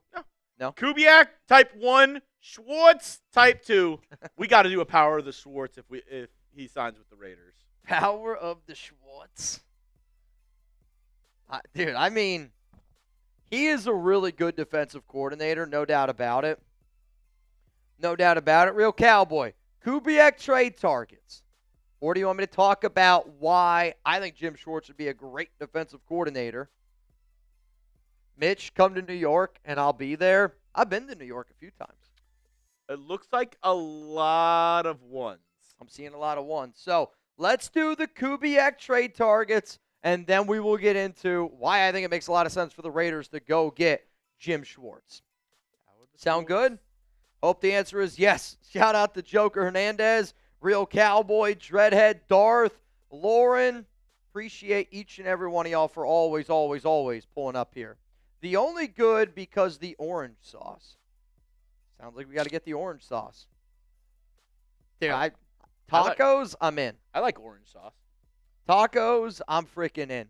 All right, y'all. So if you enjoyed my video that I did the other day on my Klint Kubiak trade targets, or Klint Kubiak free agent targets, it's going to be very similar to what you're going to see here. Young JMC, I do see you. You're in. I see Young JMC. I also see Jeremy Valve. You're in. Soldier Man, I don't know what you're sending me. Yes, I did, Soldier Man. Yes, I did. Yes, I did. Yes, I did. All right, y'all. First segment coming up here on today's show, Kubiak trade targets. Then we're going to get into why Jim Schwartz to Las Vegas should fire the F up. When we're done with those two shows, we will do a $20 Venmo duck race. Right now, the winner would go home with $170. That number is going to get higher by the end of the program. Ready? Ready? It's first one is Kubiak shirt. Okay, cool. Coming up, Kubiak trade targets. Let's get it.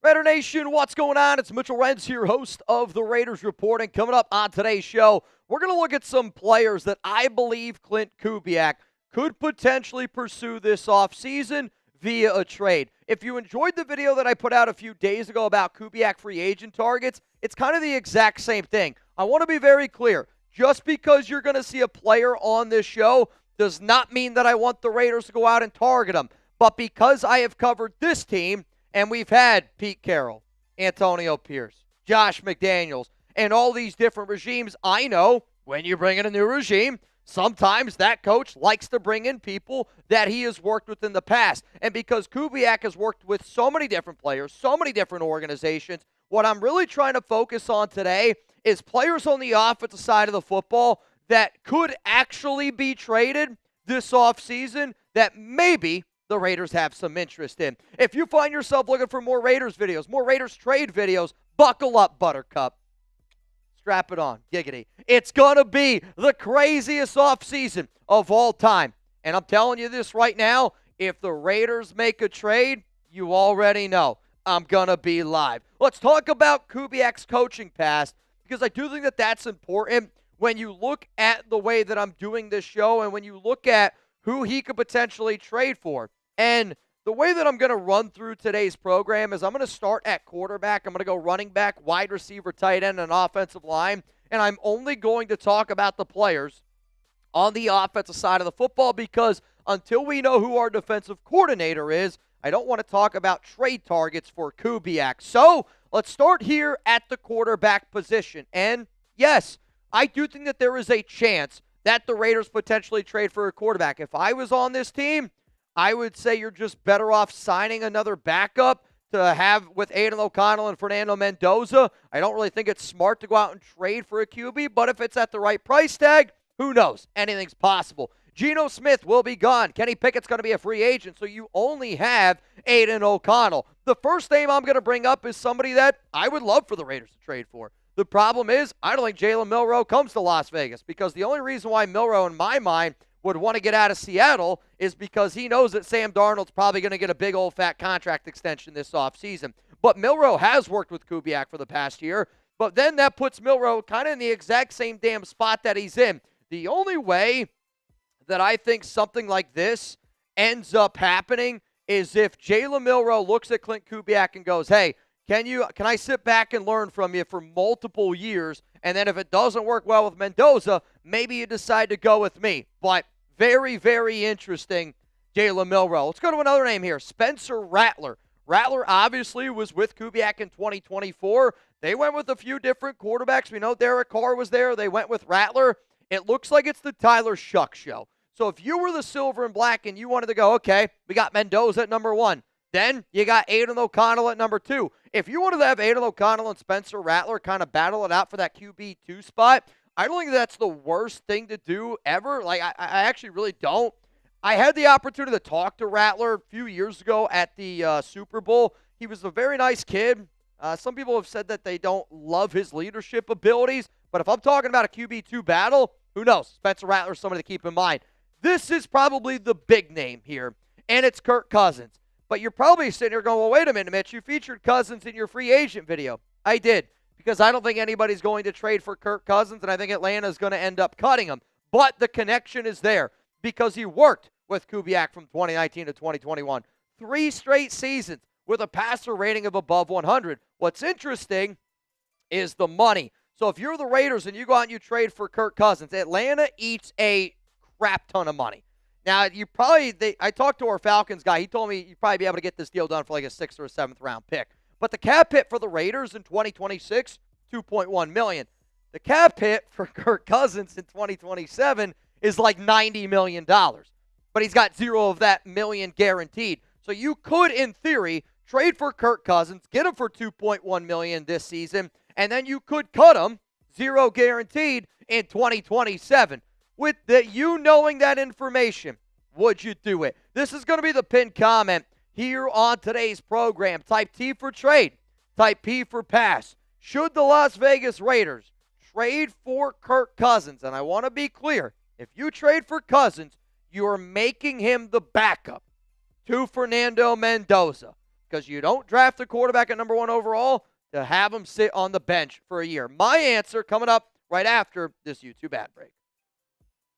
The reason why I'm going to sit here and say pass, it's because, 1, Kirk Cousins doesn't want to be a backup. I think he's made that pretty damn clear that he still believes that he can be a starter. And if you are going to trade for a veteran quarterback, I want that veteran to know what his job is, and I want that veteran quarterback to know that his job is to make Fernando Mendoza the best version of himself. The other reason why I'm going to say no is because I know Aiden O'Connell's not as good as Kirk, but also I do think Aiden can be a smart quarterback in the corner of Mendoza that makes Fernando the best version of himself. But I'm not trading for somebody that doesn't want to be a backup quarterback. It's not going to happen. Let's go to the running back position next up here on the program. And running back is another position that the Raiders need to add some talent around. You can't tell me otherwise. I know we have Ashton Genty, but outside of Ashton Genty, Raheem Mostert, free agent. Samir White, free agent. So that means Ashton Genty, Dylan Laube, and Chris Collier are our running backs. That means we need more depth. First name I'm going to bring up, Zach Charbonnet. The reason why he's on this show is because he's coming off an ACL injury. So there's going to be some risk involved. But you're telling me that new offensive coordinator, they're going to step foot, and I don't know if they're going to trust Charbonnet. Because I'll tell you this, if I was the new OC in Seattle, I would draft a running back. I would be looking to add somebody this offseason that I know that I can count on, and maybe that pushes Charbonnet off to the side a little bit. So if you're the Raiders, you sit back and you go, can I bring in a pass-catching back? Yeah, he's coming off an ACL. But Charbonnet is a really good second running back to somebody like Genty. Let's go to another name here, Jordan Mason. He worked with Kubiak in 2023 with the 49ers. I reached out and I talked to our Vikings host, because that's where Mason is now. And he said that he really does not think that Jordan Mason will be on the trade block.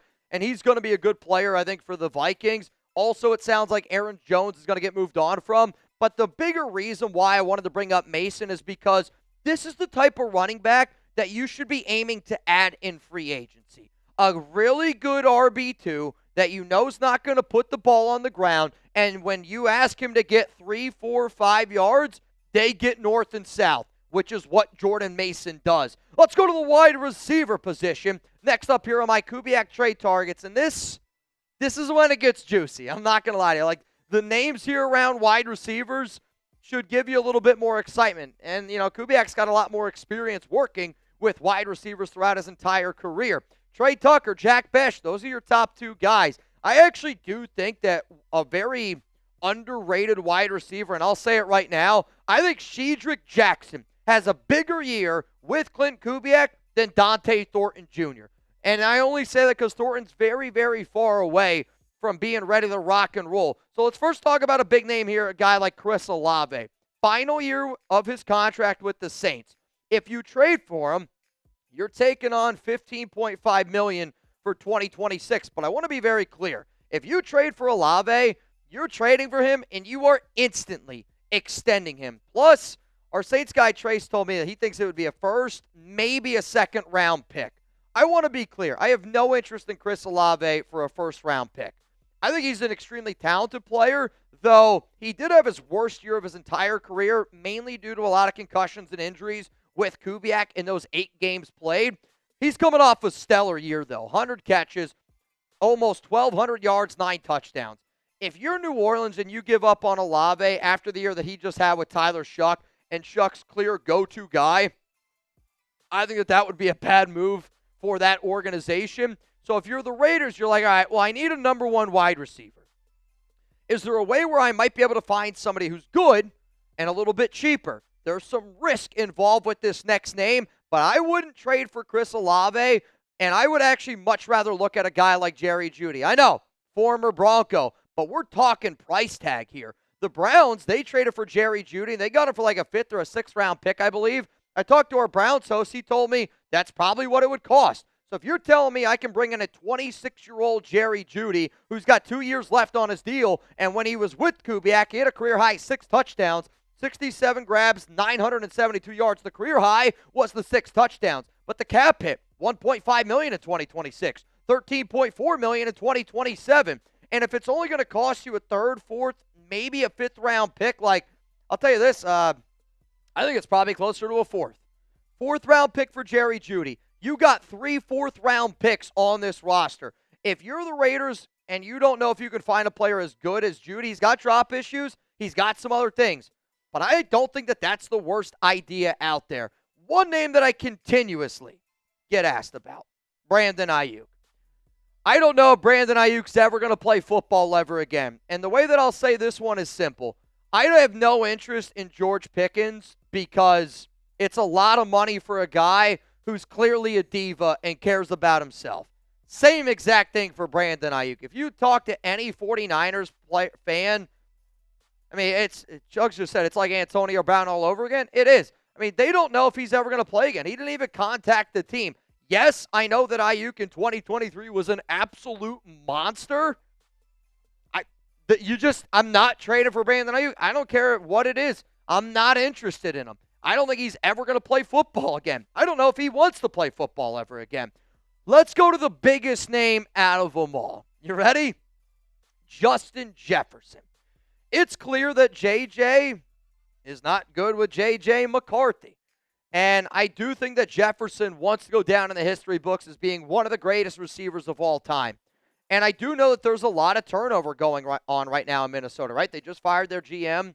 They are a little bit up in the air about who that next quarterback is going to be of that organization. If I'm Minnesota, shit, man, I might reach out the phone. I might try to call and look for a guy like a Kirk Cousins. Honestly, I don't even think it's a terrible idea for Minnesota to pick up the phone and try to go get a guy like Geno Smith if I'm being 100%. So, hey, Minnesota, if you want to get that deal done, let's get it going. But Justin Jefferson, no doubt, is unbelievably talented. I talked to our Vikings guy. He told me it's probably going to be at minimum 2 first-round picks on top of a player of starting caliber.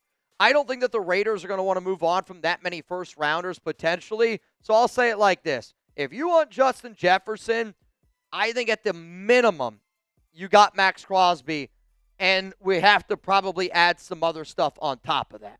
He's no doubt talented, but I really do not think that Justin Jefferson is going to be a trade target despite Klint Kubiak working with him before. Out of all the names that I mentioned, I think Jerry Jeudy's your best option. I'm not saying I would go out 100% and trade for Jeudy. There's other players that I would rather get. But in terms of the guys that I talked about on this video, in terms of being realistic and best bang for your buck, I think Jeudy at the age of 26 would be the name out of those receivers that's realistic that I would pursue. Now, if you guys do not know, the Raiders, I feel like we're back, man. I do. I feel like we are flipping back. And it just feels like the 2026 offseason is going in the right direction. So if you want to get your hands on a wear Kubiak's shirt. I know there's no C in his actual name. But if you got to walk it through, if it doesn't make sense to you, you don't need it. But if you feel like we're back, I also feel like we're back. And I feel like we're Kubiak, man. So go get your shirt, chatsports.com/Kubiak, if you think that the Raiders are back.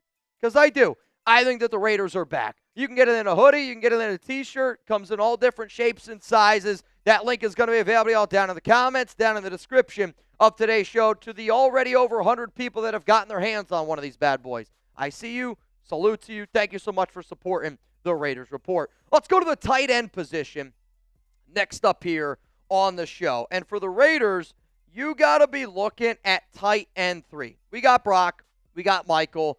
I could also make the argument you might not even need a tight end 3 because Albert O also worked with Klint Kubiak back in 2022 with the Denver Broncos. Essentially, what I'm looking for here is, do I need a Ian Thomas replacement? Do I need somebody that I got to go out and get to just be able to bring in because, I don't know, maybe I'm not confident in Carter Runyon or Albert O to be my tight end 3.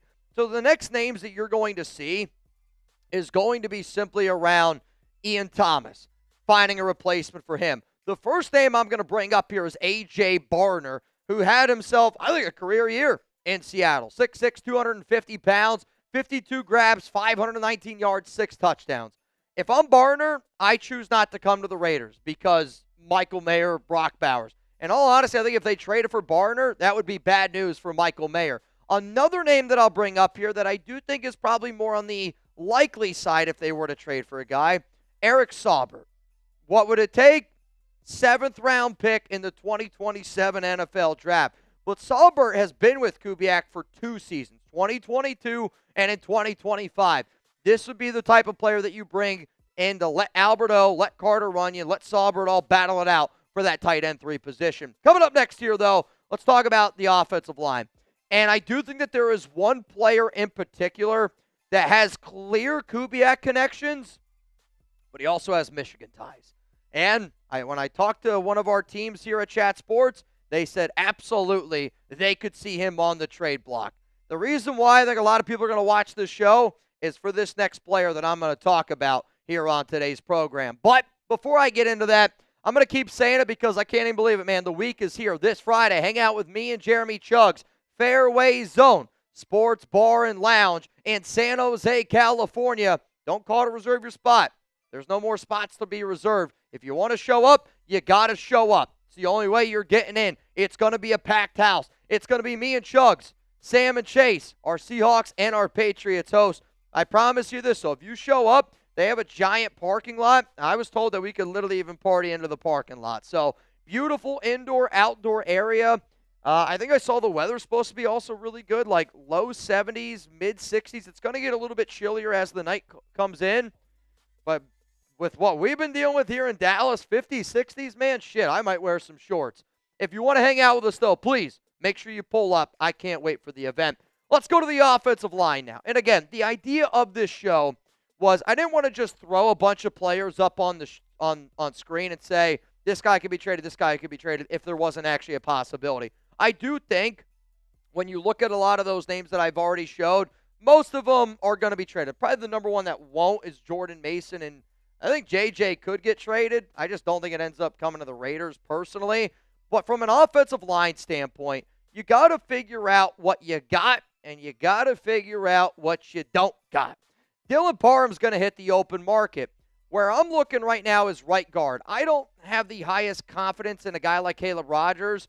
I do think DJ Glaze is still interesting. Maybe you can kick him into guard. Charles Grant at offensive tackle. Maybe you kick him over to the right tackle spot.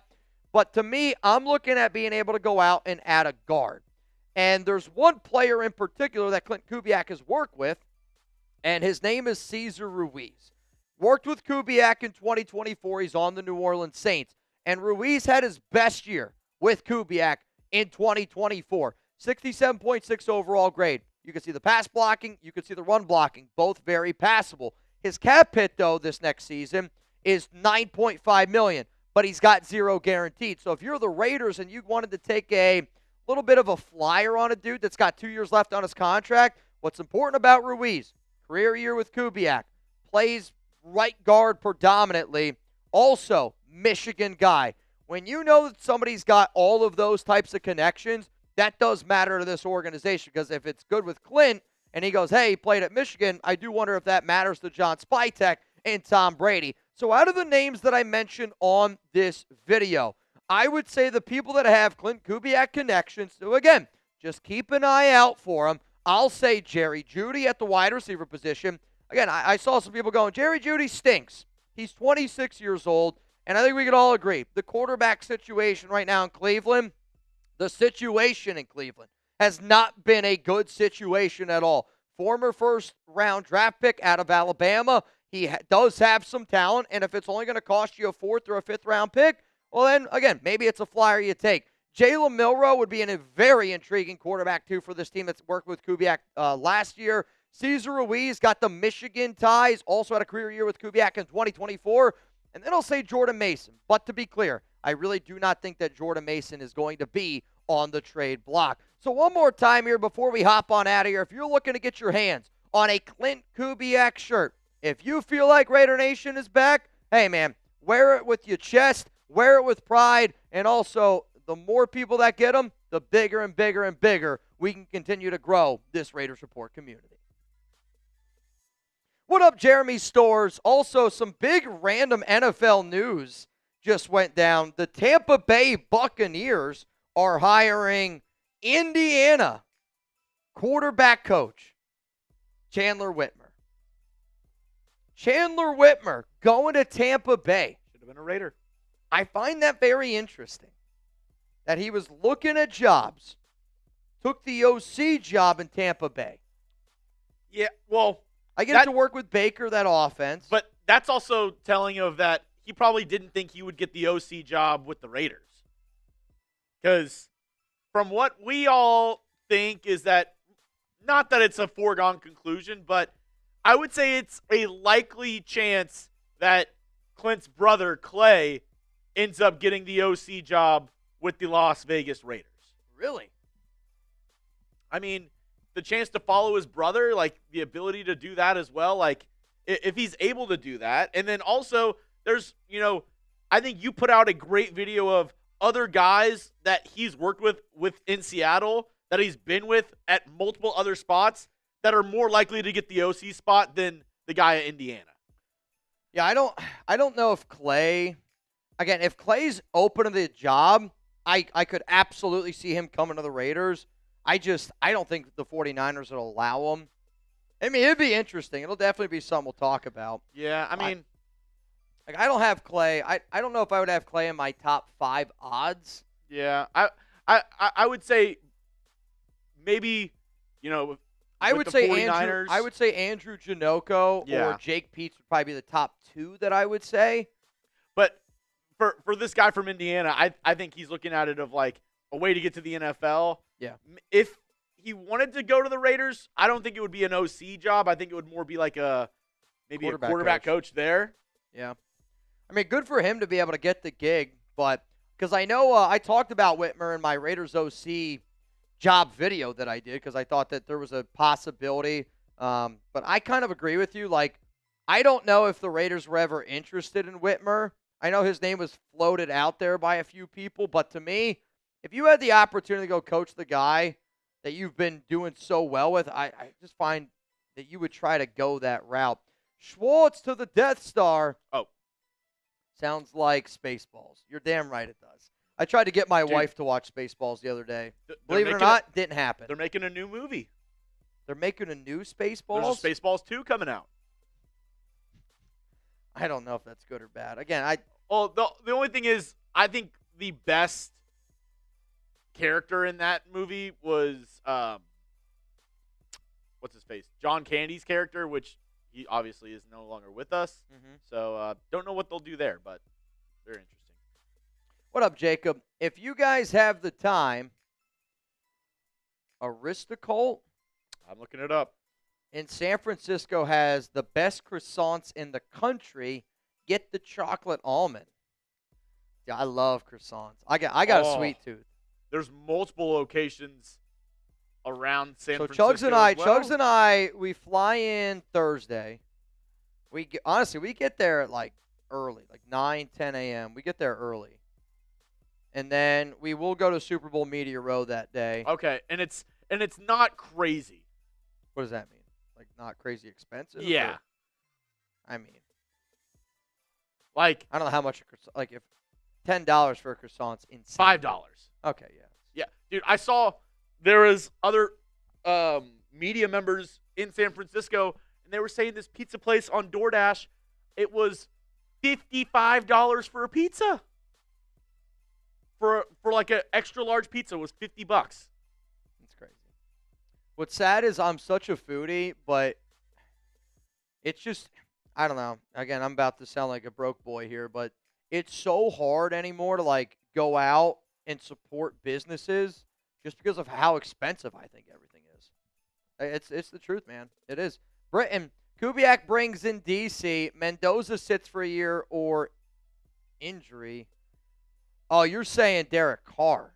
I thought you meant like a defensive coordinator. Give me things that'll never happen for 500, Trebek.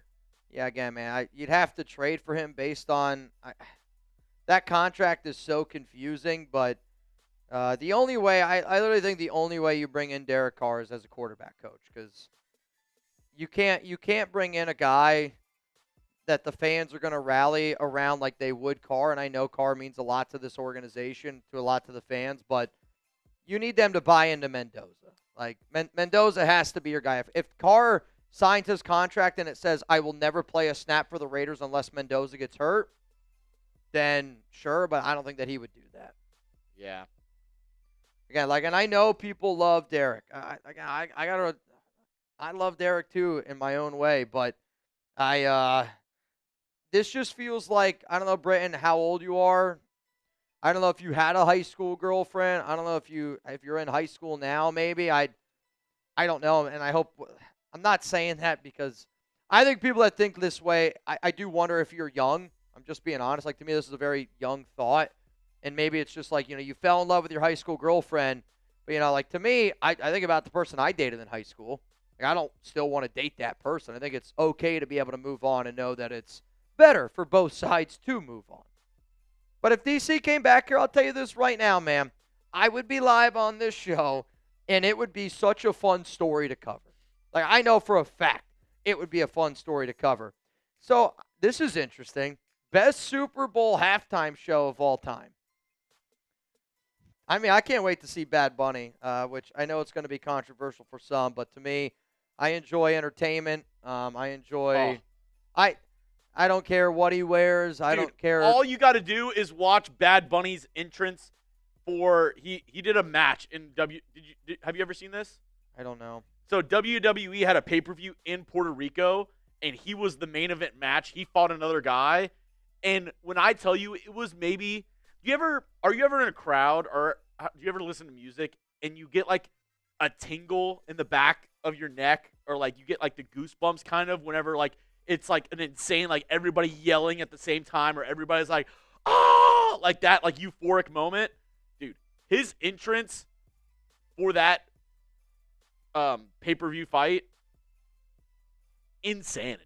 Yeah, and I know what you're talking about. I mean, I feel like I've gotten that moment more for like sports. Like when Josh Jacobs had his first rushing touchdown into the black hole in 2019 in that Antonio FAB game. I mean, that was an unbelievable feeling. I'll never forget it because I remember standing there in the black hole and everybody at the same exact time was like, ah! Like, it was crazy. Oh. But, dude, yeah. My wife and I, we went to go see Benson Boone a few months ago. And the amount of people, like, when he came out, I mean, again, there's people that are great singers, and he was an unbelievable performer. Like, it was really cool. All right. So, really, really cool. Definitely nobody's going to hate this list that I'm about to put out. But I do want to preface, I was born in 1996, and these are the top 5 halftime shows that I personally remember and that stuck out to me. So I see a lot of people saying Prince, a lot of people say, I don't necessarily remember the Prince halftime show. I've watched it, looked awesome, but these are going to be my top 5 halftime shows that I remember. And I see Aerosmith, Rebel says rigged already. Also, Anthony Green, Fabian Moreno, Kevin Cruz, Dungeon Fitness. You guys are all in the duck race, and I believe Fabian is again. Um, Again, and I don't know. I see a lot of people saying Bad Bunny's not good. I think you think that for reasons outside of music, and I think that's sad, man. I think that's sad. I think it's sad that you let something like that affect you so much. I agree. Number 5, Kendrick Lamar. This one coming in hot with the controversy. Let's go. I liked it. I thought it was cool. I thought it was like fun, like kind of storytelling that he did throughout his show. The fact that he had Serena Williams out there. I mean, the beef with him, and the ultimate like beef moment of all time is him looking at the camera saying, "Drake, I heard you like him young." I mean, that almost broke the internet. And then you have Serena Williams dancing on the side. Like, I know a lot of people didn't like it. I thought it was crazy. I thought it was awesome. I thought it was a good halftime show. So it comes in at number 5, coming in hot with this one. Next up, I really like the one in L.A., and I know it also had 50 Cent in it as well, but it was basically like all the West Coast rappers. It was Dr. Dre, Snoop. It had Eminem. It had 50 Cent in there as well. I remember that one. But that I think was a really fun, cool halftime show, and it had like a lot of different guys in it. Yep. But it was Dr. Dre, but it was really like I like hip hop more than I typically like some of the other musics. But at the end of the day, I think like you want to see a great performance. Yeah, like that's what the Super Bowl halftime shows to me. It's like great music, but like I want to see a performance that I remember. I really like that one as well. Number 3, this one might throw Scott some people Smith. for a loop. Tom Petty. Okay. Tom Petty. I don't even remember his. Really good Super Bowl set by Tom Petty. And I think the one, like, I love rap, and like I'm a big, rap Hip-hop. fan. Yep. The only thing is, in a thing like the Super Bowl where it's a live performance, there's something about having a band there. Yeah. There's something about having the guitar, having the drums, having the different, members of the band on there on the stage. So I think like Tom Petty, I remember that halftime show, and it was a great set. It was a great set. Yeah, it's fine. I don't remember Tom Petty's. Number 2, the Rolling Stones. Oh, dude. Brandon right now is clapping. He's like, it's about time we get something of this on my tune. We were talking about like, what was the first halftime show that you remember, growing up? I think the Rolling Stones would probably, I was born in 1996. The Rolling Stones performed in 2006. So I was about 10 years old. And I think this is the first one where I actually remembered and sat down and watched it, where, I wasn't just like a kid running around doing other stuff. Rolling Stones, iconic, have a lot of, hit songs that everybody knows. So I think the Rolling Stones, they're up there with one of the top ones. And kind of like I said with Tom Petty, I think it's just like in something like this, it's just different when you have an actual band. Yeah. And I love rap. Obviously, I have Kendrick and Dr. Dre at my 5 and 4. But with a halftime show like this, I don't know. Maybe, every time I've gone to see live rap, I don't like it nearly as much. Like when we got to go to Drake, it was cool. But like anytime I've gotten the opportunity to go see like a live band, like a live musical performance, it like to me it's a lot better. It's a lot more enjoyable. It hits different when you have the guitar tingle. solo, when you have the drum solo. Honestly, when you said first like that you remember, I hate to admit it, the first one I remember as a kid is Janet Jackson. Like it's the truth, man. Like if you were to tell me right now, Super Bowl show, I'd say Janet Jackson or Katy Perry. Katy Perry's. I'll say this. I'm going to get a lot of heat from this one because I see people saying Prince. I see people saying Janet Jackson. My favorite of all time, and I know I'm going to get hate for it. Yep. Yeah, you are. I don't care. Okay. Bruno Mars. The Bruno Mars halftime show was incredible. I liked Bruno Mars in the beginning. I just feel like all his stuff now sounds the same, which I know is not what we're talking about. I don't remember the Bruno Mars halftime show. I don't even remember it. I'm almost positive during his halftime set, Beyonce came out as well. The Bruno Mars set was, for me, I thought it was awesome. Yeah. And for me, just going back, and I did this just off the top of my head. Hate me, make fun of me all you want. If Bruno Mars is on the radio, everybody's happy. We're all having a good time. Don't believe me, just watch. Don't believe me, just watch. Oh, man. I love it. I love it. Chugs' top 5. The reason why we do this, whether you agree with it, whether you don't, it's to always remember our brother Brandon. Shout out to the great Tuna. The Weeknd, just something also. I love The Weeknd. And also, it's. My buddies in college used to call me the weekday. This isn't going to be fair to him. They used to make fun of me. What? But this was the Weeknd was the Super Bowl where they had limited access because of COVID. Oh. And that was with him running around the stadium doing all that. And this is going to be a little bit boomer of me. I thought it was just doing too much. Yeah. Like, he was in that room with all the mirrors and stuff. Oh, and I do remember that. The camera was chasing him around. Like, it was too. Like, I was getting almost like a headache watching it. I was like, what is. Like, they are just, like, so much. It seemed like more of, like, a, like, trick and mirrors rather than, like, everybody jamming out. Which, obviously, they couldn't do that because it was during COVID and they didn't have the full stadium. Sure. I got you. But, yeah. I liked it. Shout out to Chugs. Tuna's top 5 best Super Bowl halftime shows. If there's any other type of Tuna's top 5s that you guys want to see in the future, please don't ever be afraid to let us know what you want to see. Bad Bunny #1 for me. I'll tell you this. I can't wait to see Bad Bunny's performance. I think he is an unbelievable performer. I think the amount of people that don't like Bad Bunny, I probably shouldn't say what I'm going to say. I think Bad Bunny is such an amazing human being. All the things that he does for Puerto Rico, like for what he does for communities, like what he stands for. Again, like to me, I'm about bringing people together. I don't care if you're black, white, Mexican. I don't care if you're gay, straight. I don't care what you're into. To me, I think we're all people at the end of the day, and we should all rock and love each other for just being people. Again, man, like life's tough.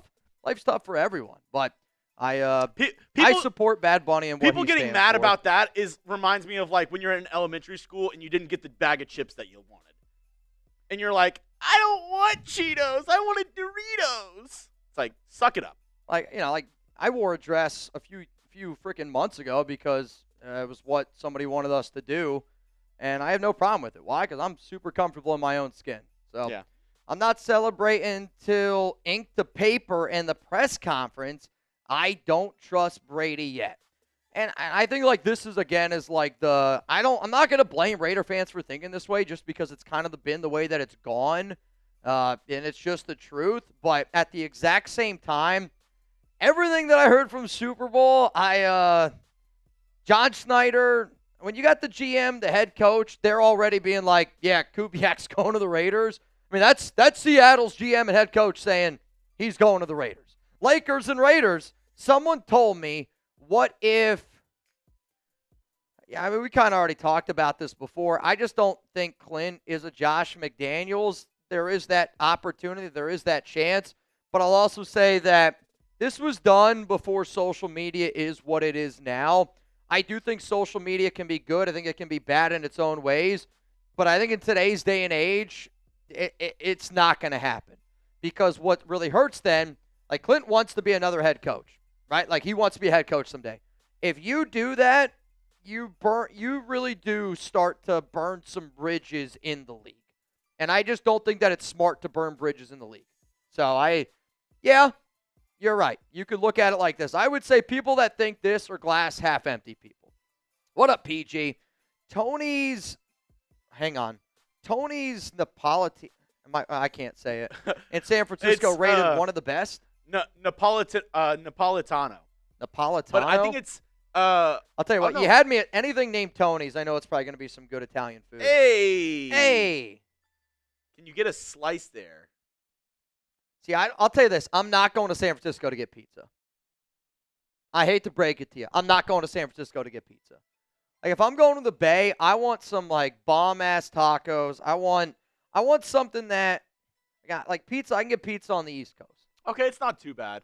It's like – I'm looking – it's like $20 to $30 a pie. Not horrible. But I'm not paying $20 to $30 for a pizza pie in San Francisco. Sorry. If they did slices, maybe. Sorry. I'm okay with it. Aggressive. I mean, from Aggressive Master Raider, Would you expect anything less? I wouldn't want you to answer anything other than that. Jerry Kester, what's up, my man? Also, I got your 2 ducks. I think the halftime show featured Bay Area legends Metallica, Carlos Santana, E40, Too Short War, Huey Lewis, Sly, The Family Stone, Doobie Brothers, Journey, MC Hammer. Is this? Oh, he's saying it should. Oh, I was gonna say. I'm like, this is like the most. I'm like, this is the most iconic halftime show I've never heard of. Jerry, actually, fun fact: Green Day is going to be doing the pregame show. They're doing like the hour before lead up to the Super Bowl. They're doing a concert outside the stadium. Really? Mm-hmm. Green Day. When I hear Green Day, I just think of like middle school, high school. Green Day. I got a few more people getting in this duck race here. I just saw Nathan Wolf, you in. Also, Jose Colon, you in. DeAndre Mallory, you in. 20 to win, 250. Answer in third person, why not Mitchell Renz for defensive coordinator? I wouldn't want Mitchell Renz for defensive coordinator because Mitchell Renz doesn't know the X's and O's well enough to coach NFL players. Is that what you want? If you're looking to hire Mitchell Renz, it's in a front office position. I'd love to see what Emmanuel Acho would have to say about the hiring of Mitchell Renz if he thinks Shedeur Sanders shouldn't listen to Todd Monken. The problem is I don't care about anything Emmanuel Acho has to say. It's so sad. People that are on TV right now, and I only say that because I know that, like, dude, there's so many hardworking people in this industry. There is, right? And I'm not saying that I deserve to be on TV, though I do think, like, I would run laps around Acho, and that's not even saying a lot. I think most people here at Chat Sports would. But, dude, like, growing up as a kid, like, I remember watching Stuart Scott. Like, I remember watching Scott Van Pelt. Like, I just remember watching all of these guys that I felt like when I watched ESPN, when I watched sports on television, I just felt like I came away being like, yeah, that was fun. I learned a lot, and it's good content. Now, dude, I hate it. Like, I actually think one of the reasons why Chat Sports is booming the way that we are right now is because nobody wants to watch television with these guys. And I will say this. They're awful. They're awful. Maybe an unpopular opinion. And it drives me nuts. Just because you played the sport doesn't mean you're a good analyst of that sport. I completely agree. And I think way too often, just guys who they played football or played basketball, they immediately just get into, they just, skip the line, get to go right ahead and become the lead analyst of this, that, or the other. Like, I think it's, I don't know. Like Cam Newton, phenomenal football player. You can't tell me you like LaShawn McCoy. Oh, my God. I love Shady. Like, Shady was one of my favorite fantasy football players. He was always a guy that I rooted for. When I hear Shady talk football now, I'm like, I don't know. I'm like, I don't understand how anybody could be like, that's a guy that I want to employ. Like, that's a guy that I want to listen to. It blows my mind, man. It's just, it does. Rebel. That's why. Mitchell Renz front office. Not for DC. Not for DC. We do have one more super chat, and then we'll get into our last segment, which is about Jim Schwartz. Schwartz. Power of the Schwartz. The power of the Schwartz. Again, y'all, shout out to each and every one of y'all. Really do appreciate the fact that all of you guys watch this show. It does mean a lot to me. It really, really does. And, again, like when we get into certain conversations here, I hope that at the end of the day, people know this. We're always going to have each other's back. We're not always going to agree. We're not, we're going to disagree as well. Like there's going to be certain things that we don't always agree on, but I do hope that we can always have conversations and be like, all right, it's a healthy conversation. Like, we can't all agree. We can't all have stuff that we all agree on, like LeBron's the GOAT. That's not going to be every conversation. Like, we all agree LeBron James is the best basketball player of all time. But not every conversation is going to be like that here. Shout out from the Dirty Myrtle in South Carolina. Getting Kubiak and Mendoza is a great foundation, but how we build the trenches will determine how good we can be. I agree, man. Also, the Bills are hiring former Titans quarterback coach, tell me if this name sounds familiar, Bo Hardigree, to be their quarterback coach. Bo Hardigree, he was one of the people that was with New England. Where in Dirty Myrtle, though? You say South Carolina, so my uncle, he used to be a golf pro, His name was Tom Pro, which actually he's been dealing with some health issues. So Uncle Tom, I hope you know I'm rocking with you. But my uncle, his name was Tom Pro, and he was a golf pro at a golf course. I think it was like surf club in Myrtle Beach. I don't know. Remember if it was Myrtle Beach, South Carolina? I think it was Myrtle Beach, South Carolina. Is there like a golf club around you, Mad Maricat, called like Surf Club? He doesn't do it anymore. He's getting up there in age. You just said Myrtle Beach. Myrtle Beach. Look it up. Sal. That's an old one. We're caught up on Super Chats. We're all caught up? Cool. Sorry. I saw the Sal one over there. Dude, I can't believe a lot of people are saying that LeBron's not the GOAT. It's so easy sometimes to get y'all going. It's so easy. But you know what? I do really appreciate all the content that you guys sit up here, rock with us. It does. It means a lot to me. So I do have a show that I got to get to here. Before I get into that, I'm getting all these Super Bowl clips left and right. Which, yeah, I'll handle after live. Actually, unless you want to post, because I gotta go.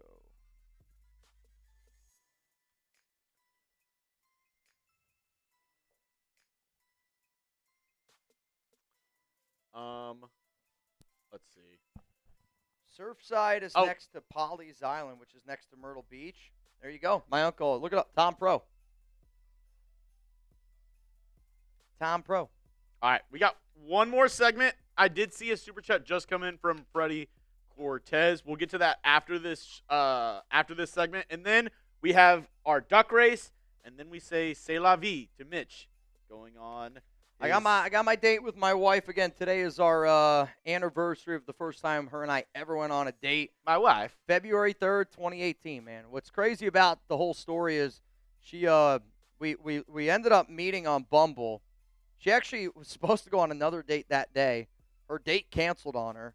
So then she was like, hey, I am free. We ended up meeting. We went out for coffee, and obviously I think everything else is actually, I don't know. Because, like, we weren't, like, dating on the first time, like, we ended up going on a date. Because, like, the first 2 years of us, like, talking was very often on. Like, I wanted to be single. It was definitely 100% more on me. But we always, like, say, like, today's, like, the first day that we went on our date. So, kind of crazy, man. Kind of crazy. It's amazing what the world can get you back to. Patrick freaking Roche, dude. Back in the building. What's up, Mr. Roche? It's been a minute. So here we go. Coming up here next on today's show, we're going to get into why Jim Schwartz could potentially be the next Raiders defensive coordinator. I almost said head coach. It's such a habit saying head coach. So I'm like, what? Head coach? No, Clint's still going to be the head coach. Defensive coordinator, though, should, I think, really, really fire y'all up. So we're going to get into that. We're going to run the duck race. And then we will get into all of that. Sound good? Sounds good. Coming up, let's talk about the Schwartz. Coming up today here on the Raiders Report, Albert Breer said that the Las Vegas Raiders are a potential destination for current Browns defensive coordinator. That's right, Mr. Schwartz. Now, here's what's interesting about this, right? Because Schwartz, he's not happy with the Cleveland Browns because he thought that he was going to be able to be hired. Todd Monken ended up getting that job. There were some questions whether or not Jim Schwartz would end up returning to the Cleveland Browns. Then also there was some speculation about, hey, if Vic Fangio retires, it sounds like Vic Fangio is staying with the Philadelphia Eagles. So because Vic's staying in Philadelphia and because there's already being rumors, there's already reports out there wondering, could Jim Schwartz leave the Browns and be the next DC for the Silver and Black? Here's my question. I'm hitting you with one right off from the jump. It's going to be the pinned comment on today's show. If you come across this video, I want to know from you, would you want the Raiders to hire Jim Schwartz to be their defensive coordinator? Give me a yes. Give me a no down below. I'm going to look at each and every one of y'all in the eyes right now, and I'm going to say this. Coming up today on the Raiders Report, I'm going to tell you why Jim Schwartz would be an outstanding hire for the Las Vegas Raiders if he's the next defensive coordinator. I got so many reasons out there, and if you agree with that statement, I want you to hit that like button right now. I had the utmost respect for Patrick Graham, but us hitting the upgrade button at DC is extremely important because Schwartz with Klint Kubiak, hell of a job, Spytech. Hell of a job, Tom Brady. Hell of a job, Mark Davis. Well, let's go to the first reason why I think that this would be a great hire for the Silver and Black. Look at the Browns in 2025, right? Some organizations stay bad for a reason. The Raiders know it just like anybody. But I also know that the Raiders have really struggled on defense, and I think one of the biggest reasons why they've struggled on defense is all these different coaches coming in and out, but also because that offense has been so bad. The Browns in 2025 ranked 4th in the NFL in total defense, 3rd in passing defense. Yeah, they were 14th with 22.3 points per game, but I also think Raider fans understand that stat because I've seen decent Raiders defenses look terrible because by the 3rd, 4th quarter, they're gassed. They're on the field the entire time. And that's happened so many times to that Browns offense because that Browns offense has been horrific year after year after year after year, which puts more stress on that Browns defense. So think about how bad that Browns O has been, and think about how great, like legitimately great, that Browns defense is. Jim Schwartz deserves a lot of credit for the way that that team played freaking defense. Let's go to another reason here. Myles Garrett. How many of y'all out there want Max Crosby to be a Raider for life? Raise your hand if that's you. Myles Garrett loves Jim Schwartz. And if I'm the Raiders and I want to make sure that I'm keeping Max a Raider for life, I'm going, hey, man, I'm going to be able to bring in Schwartz, who, by the way, Crosby is a huge fan of. So we talked about how bad the Browns were this past season. Well, Myles Garrett just sent the NFL sack record, 23 sacks this past season. He's been a dog. He's one of the greatest of all time, and I think you could actually make an argument. Like, I know we talk about MVP Drake May, MVP Matthew Stafford. You don't know who I actually think is the best player in the NFL? It's Myles Garrett. And when the news came out that the Cleveland Browns were hiring Todd Monken and that Schwartz could potentially leave, Myles Garrett posted this on his social media. I don't know if you've ever seen the meme. It's not a meme that's very positive. This is not a, I'm not happy about Monken. This is, I just had the best year that I've ever had in my entire career. You guys paid me all this money, and now you're telling me we're going to lose that guy on defense who I would make the argument was by far their best coach, probably their strongest point. And if Myles is happy with it, I'm already telling you this, Max Crosby loves Jim Schwartz. We actually had a super chat earlier today on the Raiders Report saying, like, hey, I think by getting Schwartz, that would make Max happy. It would be phenomenal, phenomenal news for 98. And it's phenomenal news then for Raider Nation because, you know, you look at Max and you think about some of the numbers that he was able to put up, and he's about to be 29 years old, coming off another year where, you know, he's coming off an injury. But 73 tackles, 28 tackles for loss, 20 quarterback hits, 10 sacks. Like, I know Max hasn't always lived up to the numbers in terms of sacks, but what he does in the run game, what he does all these other snaps, it is truly unbelievable. But I really do think that you're going to keep on getting the trade rumors around 98, whether we like to hear them or not. And the fact that I'm not talking about them should tell you everything you need to know. I don't think Max is going to go anywhere. But Jim Schwartz coming to the Silver and Black will make 98 very, very happy. Here's my other promise on this show. If the Raiders end up hiring Schwartz to be their DC, you bet your ass I'm going to be going live. Because you're telling me Klint Kubiak, Jim Schwartz. Lock it in. It's going to be a party. My number one candidate that I wanted for the Raiders was Raheem Morris. Raheem Morris obviously took the job with the 49ers at DC.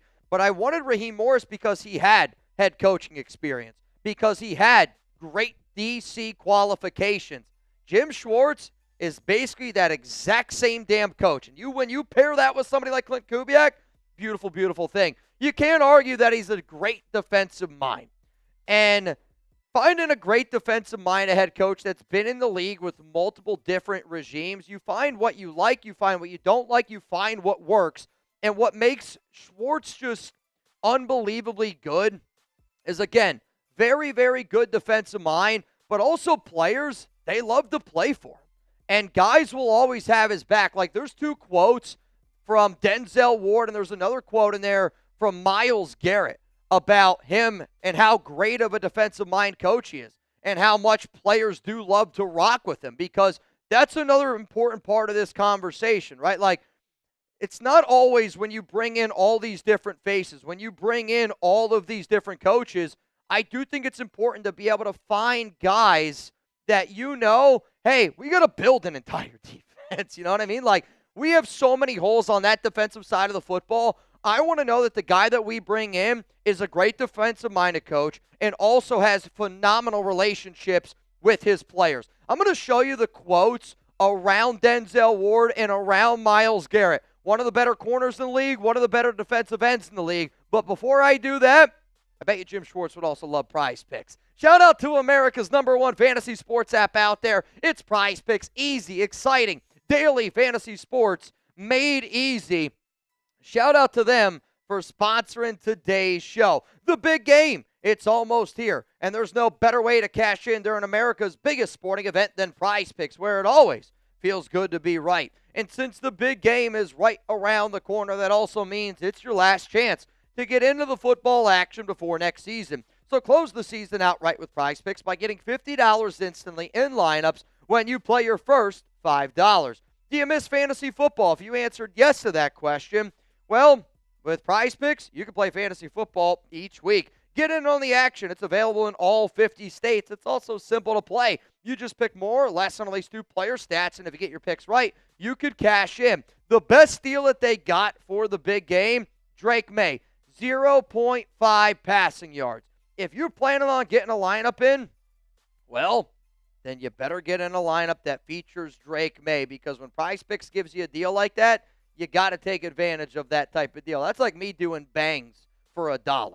So download the Prize Picks app today. Make sure that you use code CLNS to get $50 in lineups after you play your first $5 lineup. That's code CLNS to get $50 in lineups after you play your first $5 lineup. Prize Picks, it's good to be right. And again, if anybody wants to follow me on Prize Picks, I'm at MitchellRens365. I will get you a lineup sooner in the week, a little bit later on, the closer and closer we get to the big game. So here's what Denzel Ward, one of the best corners in the NFL, had to say on Jim Schwartz. So much love and respect for Coach Schwartz. Me, I would highly recommend Coach Schwartz for a head coaching job here, definitely. So, that's right around the timing before they went out and got Todd Monken. Also, Myles Garrett. I mean, I like Jim. I like the coaches that we have. So I don't know what's going to be in the future. Would I like to play under Jim? Would I like to keep the team for us to improve? Absolutely. Again, you're talking about the cornerstone of your piece, right? Like, imagine if Max Crosby said, I would like to be able to keep Patrick Graham. There'd be a lot of Raiders fans here going, I think we should keep Patrick Graham. I wouldn't blame a lot of those Raiders fans for thinking it.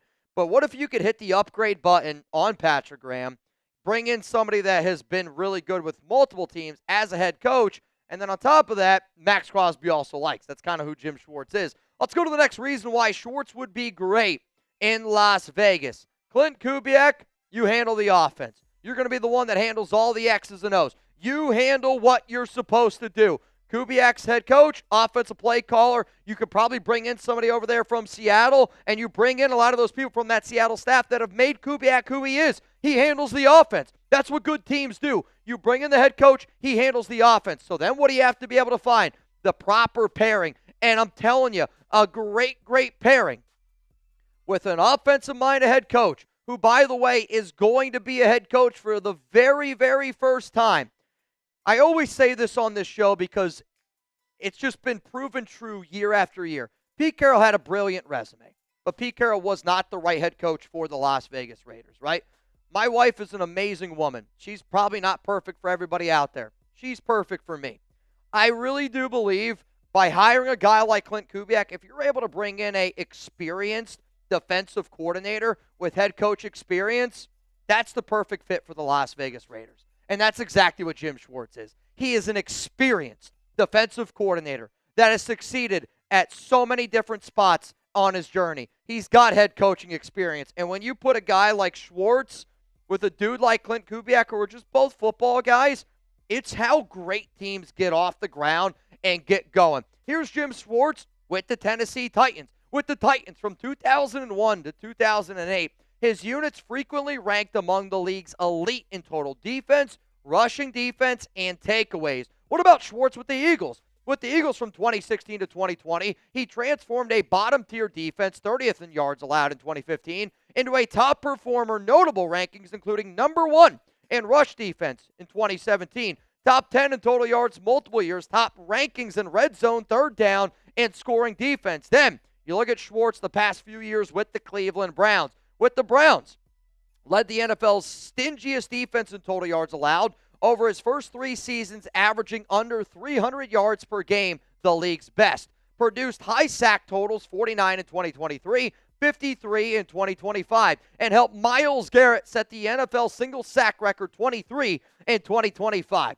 My point is this. Some people could say it's going to be a fluke, but to me, if you're the Raiders and you're able to not only hire Klint Kubiak, you're also able to bring in Jim Schwartz to be your defensive coordinator, that's going to be a great pairing, and it's going to be another reason why I sit up here and I'll say 2026 just feels like the year for the Las Vegas Raiders.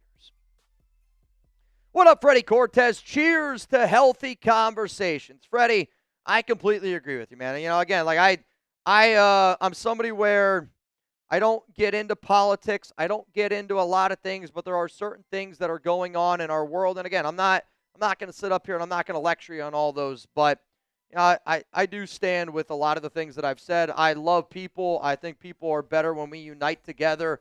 And I think when people say certain things, it's typically they're just unhappy with themselves. But to cheers to more healthy conversations here on the Raiders Report, which I hope that I do a good job of. I'll say this. Obviously, we're YouTube guys. That's our bread and butter. We have created this massive community on YouTube of over 215,000 Raider fans and counting. But the internet is a toxic place, and the one thing I've learned more than anything from my time here at the Raiders Report, with my time at Chat Sports, just my time on YouTube, is a lot of people will, say things behind the keyboard, say things behind their computer that they would never say in real life, that they would never say to anybody's face, right? And I hope that they wouldn't say those things.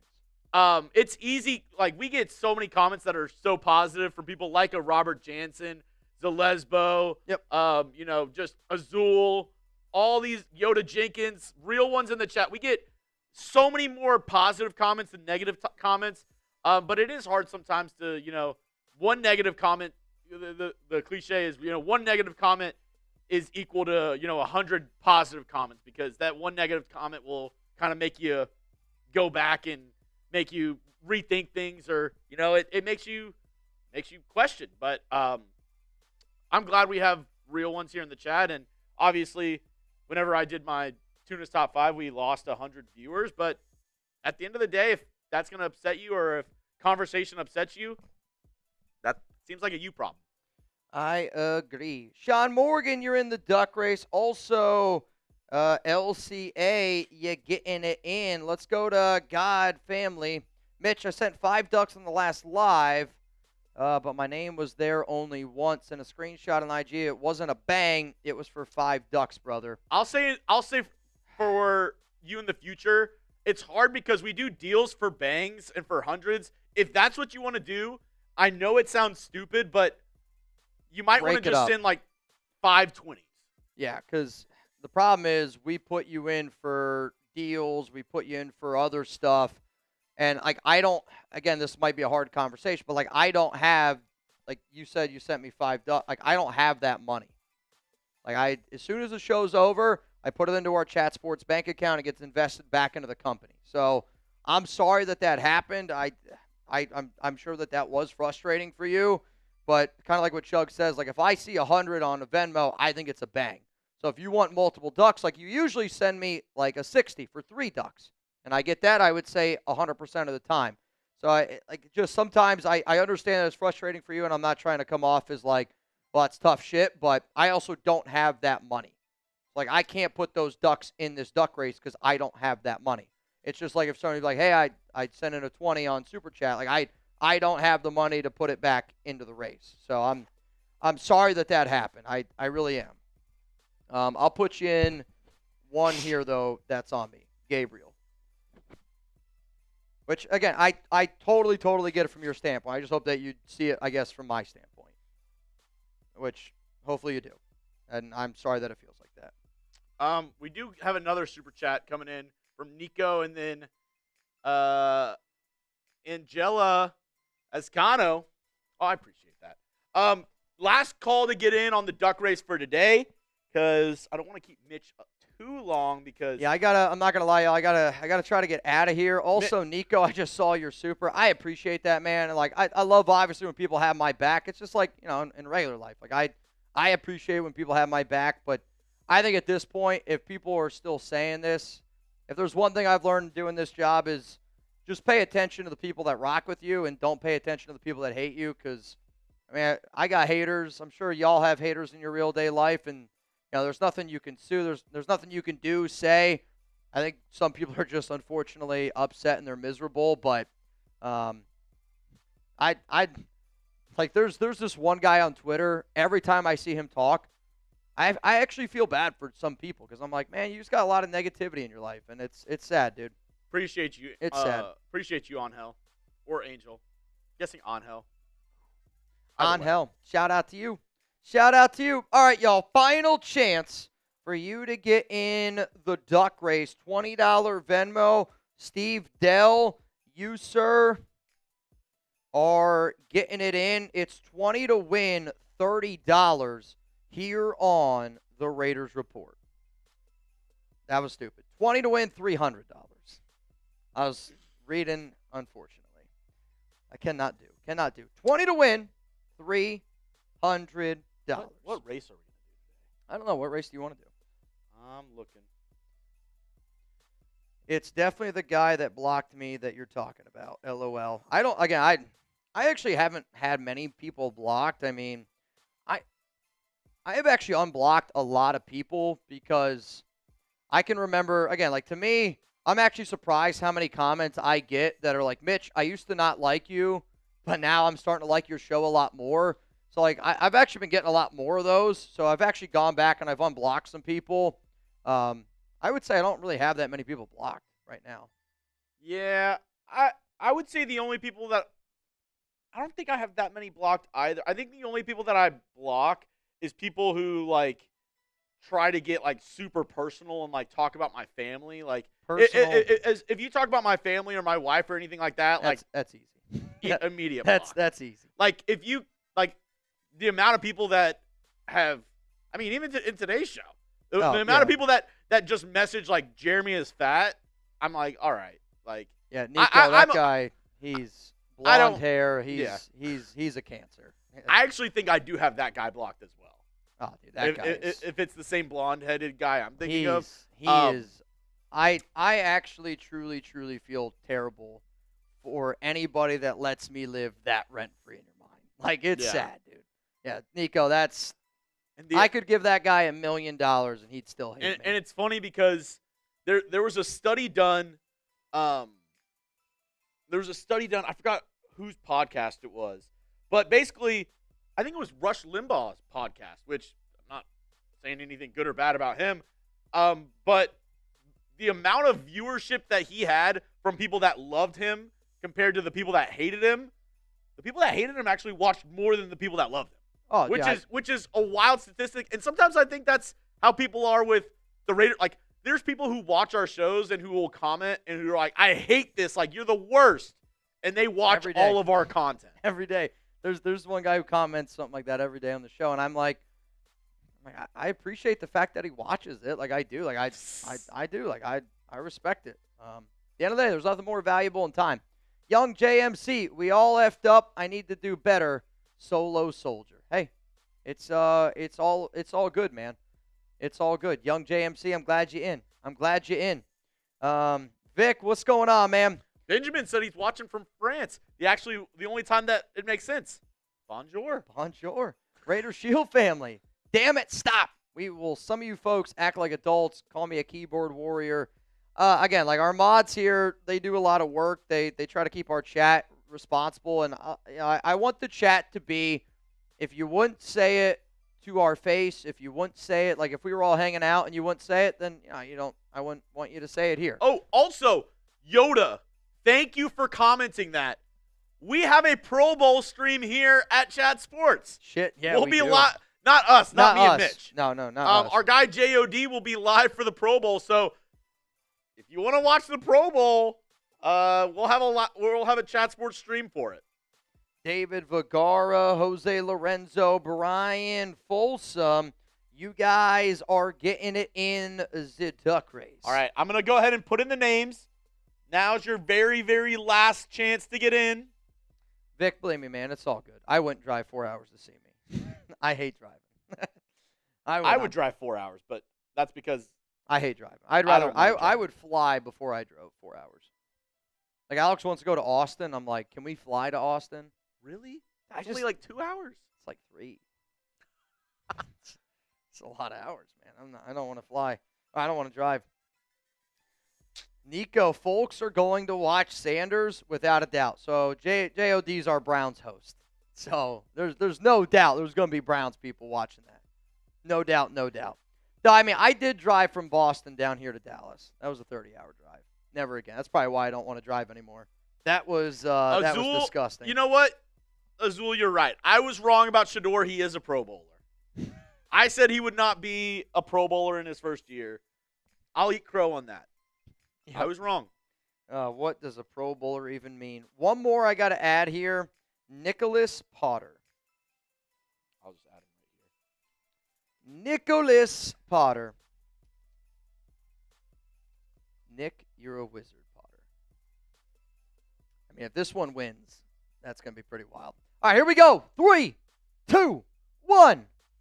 Let's get it going. And I wanted to say again, y'all, I do apologize for getting out of here a little bit earlier today, and I never want to feel like I'm rushing y'all, so I just want to be very clear on that. But, again, I said it on my earlier video today, and I said it in the beginning of today's show. I a lot of times prioritize you guys, which I think you guys know that. But today is it's got to be an Alex day. It's our first date back in 2018, so we're going to go out for dinner. We got plans, and I'm telling you this right now. If I'm late today, your boy's in the doghouse. And I'm also trying to set, because I'm going to be gone all day Thursday, Friday, Saturday, because Chugs and I are going out there. So tonight's her night. Tomorrow will be her day, and hopefully you guys understand that. I got to get home because me and my wife are going to finish watching All Her Fault. It's unbelievable. Jerry Kester, if you haven't seen All Her Fault on Peacock, it's a must-watch. Come on, Jerry! DeAndre Mallory!